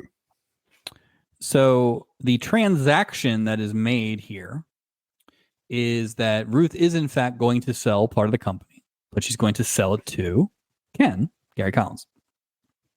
He's like, I don't need money. And she's like, but you do. I'm going to take half of your invention. And he's like, okay.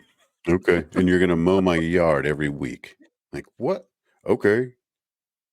Is Gary Ruth? Collins, not a, I thought he was supposed to be a salesperson. This guy is he's worse at making deals than I am at buying cars. He's terrible. Terrible. So is Ruth the best business person we've seen this season? Oh, I think if the barometer or if the measuring stick is like how much money she's going to make off this invention versus like if that's what equals, oh, absolutely, absolutely. Yeah. I'm not even sure who was second. I'm just trying to think of business people. Like I guess those advertising idiots. But he's the guy who thought that space begone was a good idea or whatever. Yeah, that didn't make any sense. And that was that weird. What was he was off Bewitched? Yeah, Larry Tate. Larry Tate. Yeah, I remember that. Yeah, I think definitely. Yeah. Although Mr. Yamashiro's got his paws in everything, so who knows, really? So they were offering $1.5 million for the company. Right. So that let's assume that's the valuation of the company. So Gary Collins gets half of that, or she didn't even say, right? She just said you're getting part of it. She says open to selling him part of the company. Right. So that could be 5%. Right. So she may have paid like $14,000 for like a multi-million-dollar. Yeah, to get the internet. Yeah. Blow people's minds in 1978 with that thing. Yeah, absolutely. Yeah. Good for you, Ruth. Good for you, Ruth. I mean, Reagan's about to go in the White House. They're going to want this technology. Oh, yeah, absolutely. It's funny you say that. I was thinking about that earlier, about when you said that the show transitioned. Obviously we go into the 80s, and the first thing I thought of was like, oh, Ronald Reagan, like so weird. Because some of his contemporaries we were talking about earlier this season, as far as, acting, that sort of thing. So it's just kind of funny how that comes around. Yeah. And I feel like, because I assume we're going to hit real heavy disco influence here, right? These next I'm surprised we haven't already hit it, to be honest with you. Yeah. Although I don't know when it was the heyday. I don't know when that was. But if the heyday was a couple years ago, you're probably just getting to it now. But I mean, even like the fashion and all that stuff. Because a lot of the styles for the women have been pretty timeless. But the men have obviously been very, with the pants pulled Gary up to their Collins today armpits with that jacket. Yeah. It's like, so I imagine those will be the first to go. So, yeah, anything Leslie Nielsen was wearing in either episode, gone. Yeah, no, I agree. Gary Collins is wearing a leisure suit at one point. Like, that kind of stuff is going to be gone. The men are probably going to become much more conservative. The women, I mean, that early 80s is just a weird time for fashion. It's a crapshoot, man. It's a crapshoot. Such a weird time. Let's see. So, Lee tracks down Andrea on the deck. And this is basically where she's going. She's going for her stubby. There Janelle it is. Allen going for her stubby because she is just like, at the end of the day, you want to go back to your wife. It. Like, yep. Call a spade a spade. This is basically what you want. You can make all these lies up, but she calls them on it quick. She gets bringing up the whole, you're just adding a little spice to your life. And award-winning monologue here. Yeah. And he doesn't even try to fight back. In fact, he thanks her because I think whether he's doing it because he's realizing that she's right or because he is so tired from this awful trip or some combination of it. Something. But he doesn't even try to get her back, man. Like he kind of takes the L there. So yep. She didn't need his nonsense. No, he was just a wet blanket, man. He didn't need him. Yeah, she'll be fine. That marriage will not be fine. She'll be fine. Yeah, no, she'll be fine.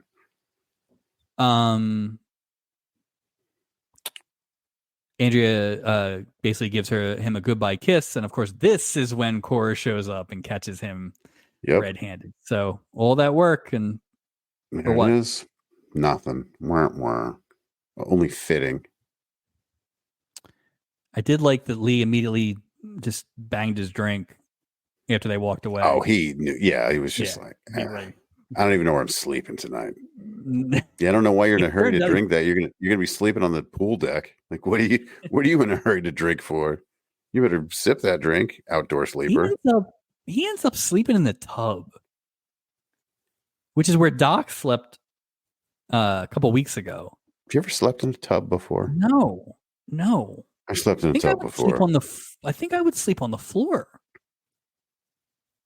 I guess having the back helps, but I flop around too much. I feel you're like sitting up. Yeah. Like you're not, unless you go all the way down with like your leg, but it's just a. And if you're too tall, it's not going to work. Yeah. Right. It's just a dumb. Yeah. I wouldn't say I slept in it, but Yeah. Yeah. I'm going floor. I'd probably go floor as well. Well, I probably wouldn't commit adultery. No, I wouldn't. Well, maybe there's not room. Maybe there's not room in a cruise ship bathroom to sleep on the floor. That's true. Plus, there's all those cigarettes all over the place. Everywhere. And in the liver. No matches. Boy, that place stunk. Cigarettes and liver. Oh. I wish they had shown the room if it was Radar's room. That'd been funny. Fiesta Deck 131. The crew and Vanessa go to Stubing's cabin to beg for Gopher's job. Now, all the goodwill and all the sorry,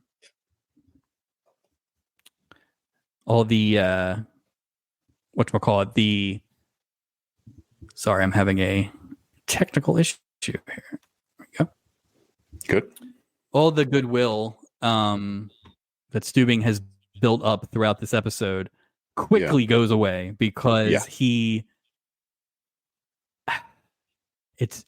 says it's just as hard to give an order as it is to take one. And then he says it's a great responsibility. He has a great responsibility for this ship and for everyone on board. Was he hitting him with the Spider-Man? He's hitting him with the Spider-Man argument with the whole with great power comes great responsibility. What? Well, it's not just that, but man, it's luggage or laundry. I mean, it's like and if it is, then why are you wasting his time with nonsense? Like what? I feel like you're just trying to prove a point then by making him do all that nonsense. It's just classic Stubing where he tries so hard to sound like this amazing naval mind. And at the end of the day, you're right. You fired him justifiably. At the end of the day, you just, I get it. Just sure. You got to do your job. But don't make it sound like this is like you're, on the Lusitania or something and somebody right. He didn't commit treason. It's not. He's not. It was a little ridiculous. Yeah, but then why did they vote? That was so stupid. Oh, let's Oh, you have didn't a like the vote. voting scene? No. The captain Well, they just had to said put a this whole button on the. spiel about this and this and this. He should tell, hey, Vanessa, beat it. Or aren't we? Isn't your cruise just about over? A vote? Get out of here.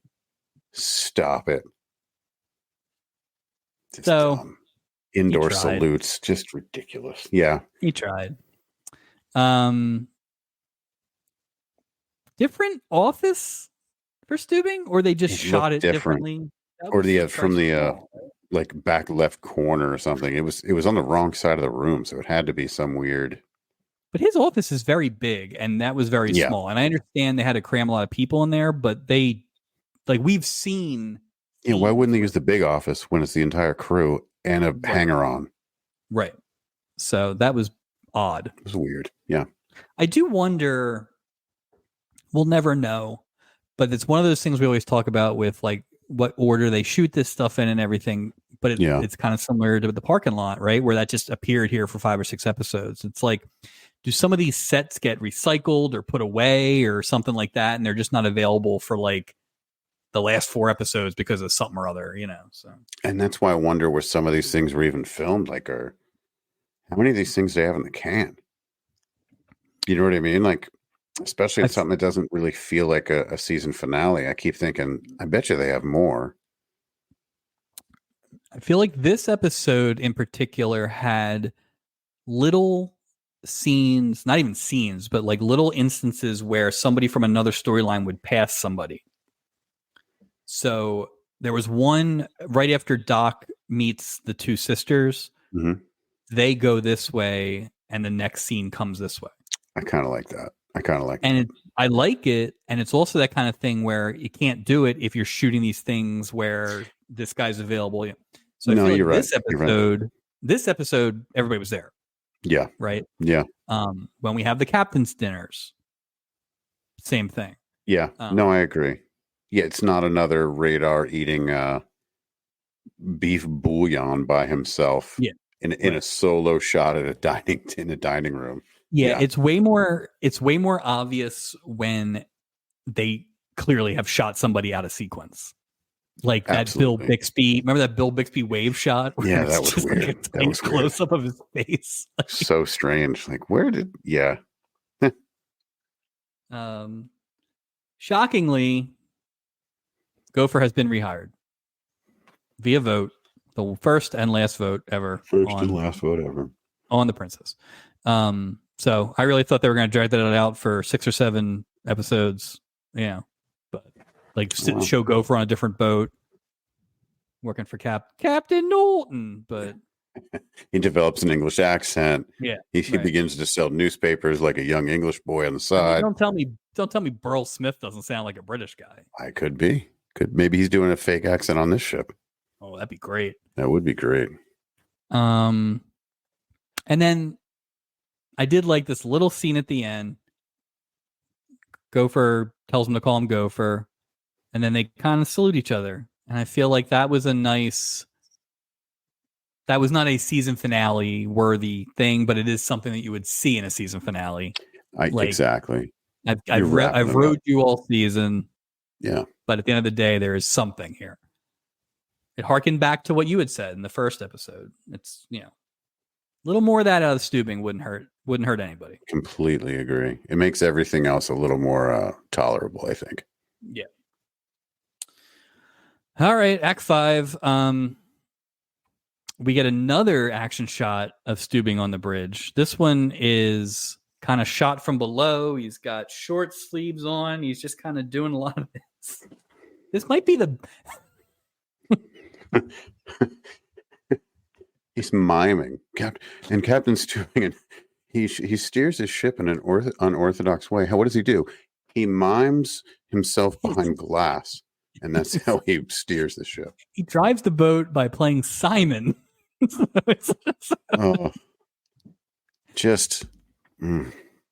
They really just unloaded all their stock footage in these. It's all gone now. Scenes. It's just here you go. We only have for season 2. Yeah, hope they have all new stock footage. Empty the fridge. What do you think? I bet Do you. we get a scene of him in the bridge? At this point, I'll just take in the bridge. You don't have to I steer anything. think because remember we had one episode where they had those little cut bits and then they never went back to them, and we thought that was going to be a thing. Again, so weird. They just tried everything.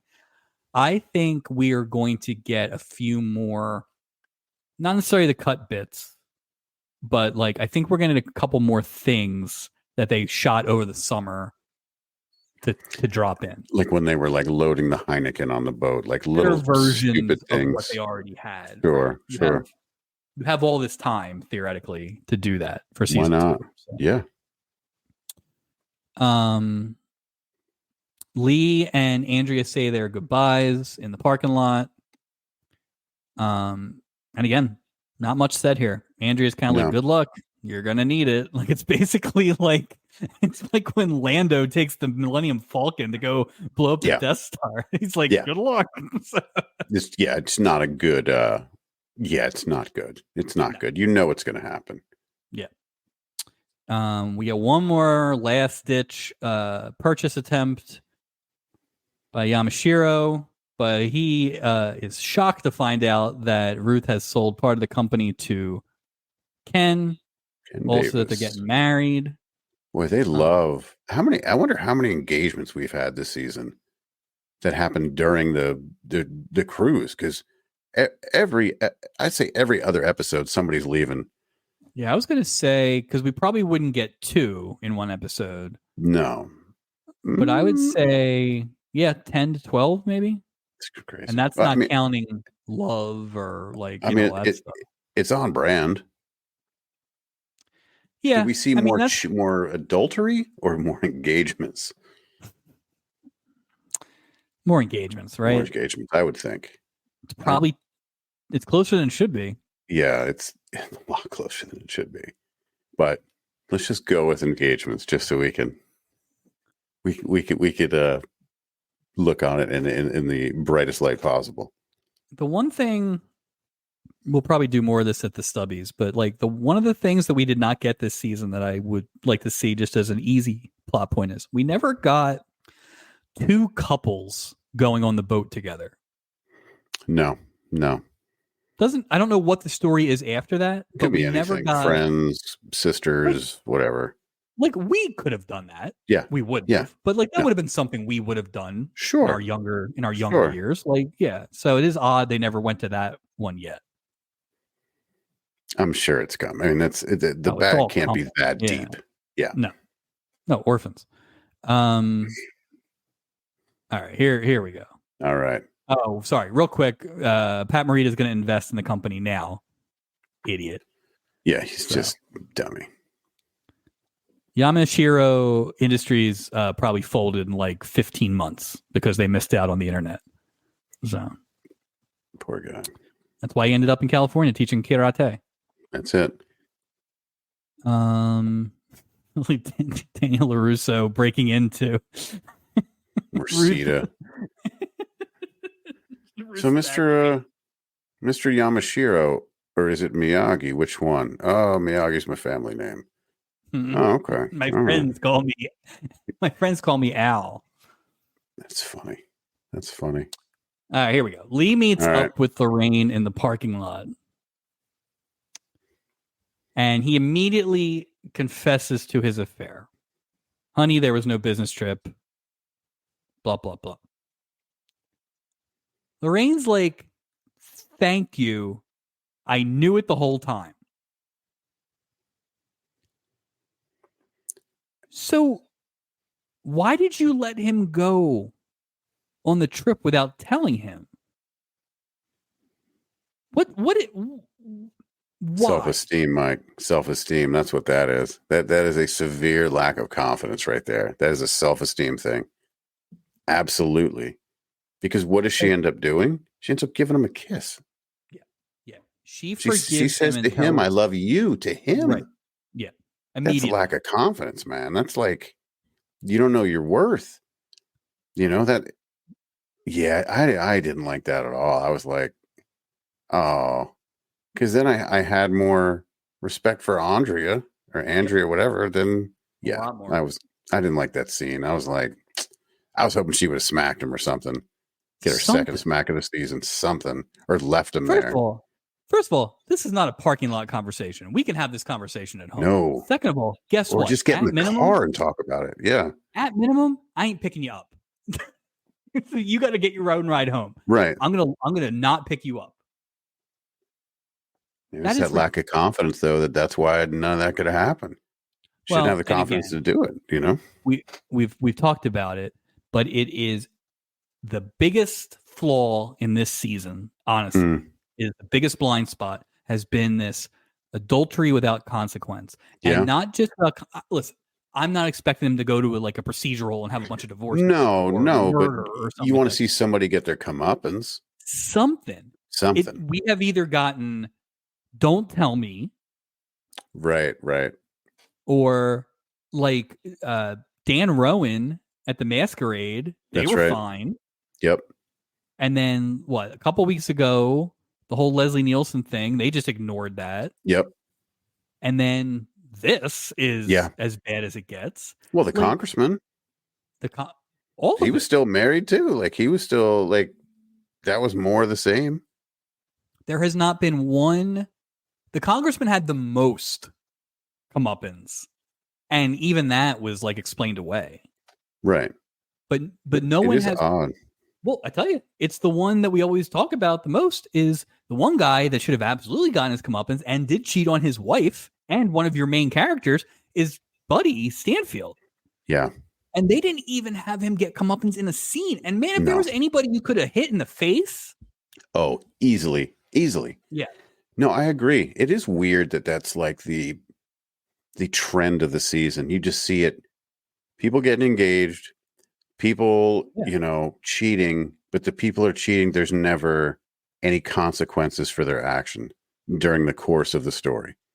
Listen, I love burying problems as much as anybody. Sure. Who doesn't? As a TV show, you got to do at least one or two where you get that friggin' idiot last week. Oh God, the Foster guy. Who you talking about? George Bananas Foster? No, apologies, Mr. Foster. Who was the guy that tried to talk to the prostitute? His old. Oh yeah, I know what you're talking about. I can't remember his name. Foster. It was a different Foster but he didn't even get a comeuppance. No, remember? He didn't. At the end, it was a wink and a nod, and she was like, "Oh, who's that?" You're right. He was creepy he was as creepy. You know what he showed up for? Yeah. Right. It was the same thing. There's no. And listen, but it's not. Now I'm thinking, is that just men? That's what I'm wondering. Is it just men? It's not just men. Loretta Swit got away with it. Oh, right. Yeah, blatantly. I mean, it's more men, but it's not just men. Yeah, that's true. That's weird. There had to be some kind of thing where was society more okay with it then? Or something? Is that reflective of the time that it was? Because even if it is, which is outrageous, even if it is, it's bad television storytelling. It is. Because you're destroying the arc. You're taking this thing that can easily sort of be in the end, and you're just eliminating it, leaving this sort of void. Would it kill one of these episodes to end with them walking past Julie and Gopher and being like, "How was your cruise?" It was like, "Well, we learned a lot about ourselves. We've got a lot of work to do, but we're gonna give it a shot." Something. Give us something to sandwich it. Something to go with it. Yeah, I completely agree.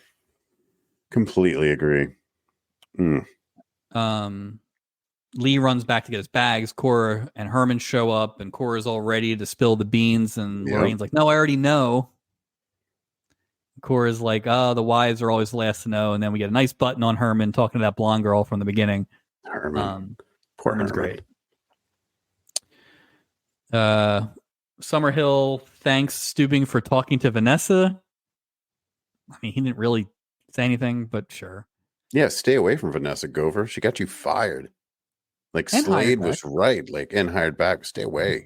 Wait, are you making a hashtag Slade was right? Hashtag Slade was right. He knew it was about to happen. He knows Vanessa's nonsense.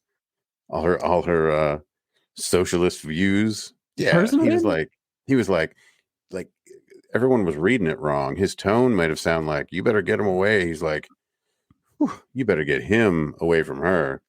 Like he didn't. Yeah, hashtag Slade Oh, was he was right. looking out for Burl. He was looking out for Smith. Yeah. Gopher and Vanessa get their smooches in, and then Slade pulls her away. Which, again, man, if I was in college, if I'm dating a girl in college and I'm kissing her, the dad comes and just pulls her away. That's pretty amazing. Like I dated girls whose dads did not care for me, but they never pulled me away. No, it was never a physical separation. Not physically, right? Dumping water on you. Get away. Yeah. But Gopher wins the day because he gets the $150 off of the crew. There it is. Stubing throws in one last Gopher under the wire. And that is how we end season 1. Not at least we ending, ended on not the greatest ending, but yeah, but it was at least a haha thing. Yeah, that's good. But I like it when it ends like that. The one we wanted to be the season finale would have been an ending on a Gopher thing too. So good for Gopher. Good for him. Good for him. All right, totals and a recap. Wow. King of Mountain. This is not the best episode, but after some of the clunkers we've had lately, it was a nice, refreshing episode. Yeah, I agree. Would you say all 3 storylines at least hit? I guess, yeah, I right? So. Maybe not great, but there was no bad storyline. There was nothing that made my eyes roll. Yeah. You know what I mean? No, I thought they were fine. Yeah. I thought it was three good stories. Like it was. Yeah, I was fine with it. Yeah, I would say definitely like. I'm not going to rank all 24 episodes, but like I would say it's in the top half for sure. I'd say top half, yeah. Top 10. Yeah, probably. Yeah, I mean, again, so. Not having a storyline that we hate is a big thing because that has not happened much. No, it doesn't happen. What we talk about, if it's 2 out of 3, we're over the moon. Yeah, it's 3 over 3, and some really good acting performances too. So yeah. Other one quick note. I'm going to sneeze. Bless you, sir. Look at that. Good. The writers, all 3 stories were written by the same people who wrote last week's episode. So that's weird. It's very weird. Completely different. Oh, so because 23 was god awful. We only had 3 good ideas. We had one episode in us, and you made us write 2. I wonder if it's one of those things where it was like, again, we kind of mentioned that we think everybody was available for this episode at the same time. I wonder if they initially would have chopped these up a little different. If you had taken any of these storylines and put it in last week's and swapped one of those garbage storylines out, it would have been better. It would have been so much better. Yeah. They probably just didn't want to poison episode 24 is what it is. I think that the biggest takeaway so far in our episodes has been you can get away with a lot, but you cannot get away with 2 awful storylines. Like 2 storylines that we hate. You give us one. You give us one. We'll deal with it. Yeah, but if you give us, we can't have 2. That. It's too much. And 3, please no. Well, please no. It's coming. Captain of the week. Yeah. I'm going to go with Andrea Martin. I really like the way she handled it in the end. Sure, it took her a couple days, but I thought that I just liked what she said. I thought it's a great little speech that she gave to him. So she gets my vote. Yep, I agree. And a nice juxtaposition to Lorraine, who willingly accepted all of that, unfortunately. Yeah. So, with a hat tip to Gary Collins, who, ended up getting part of a successful electronics company for his typewriter internet and got married. Good for you, sir. And he was really good in it. He was good. Very likable. I'm going Eve Plum. I was incredibly impressed with Eve Plum in a lot of ways. And I think the biggest thing for me was just never seeing her in anything except the Brady Bunch. I just didn't know. Like, I knew that Marie McCormick had been in a bunch of stuff. I've seen her in other things. But I thought Eve Plum was great. And again, I don't really know where this went after this, but good for her. I thought she was less Jan than her counterpart was Marsha. She was definitely still a little Marsha versus, you know what I mean? This was such a departure. Well, good for her, Eve Plum. I think the other thing too is they definitely she had a glow up for sure, which is just not what Jan Brady had, right? No. So there was definitely that too. Oh, good for her. I thought it was solid. Walk the plank.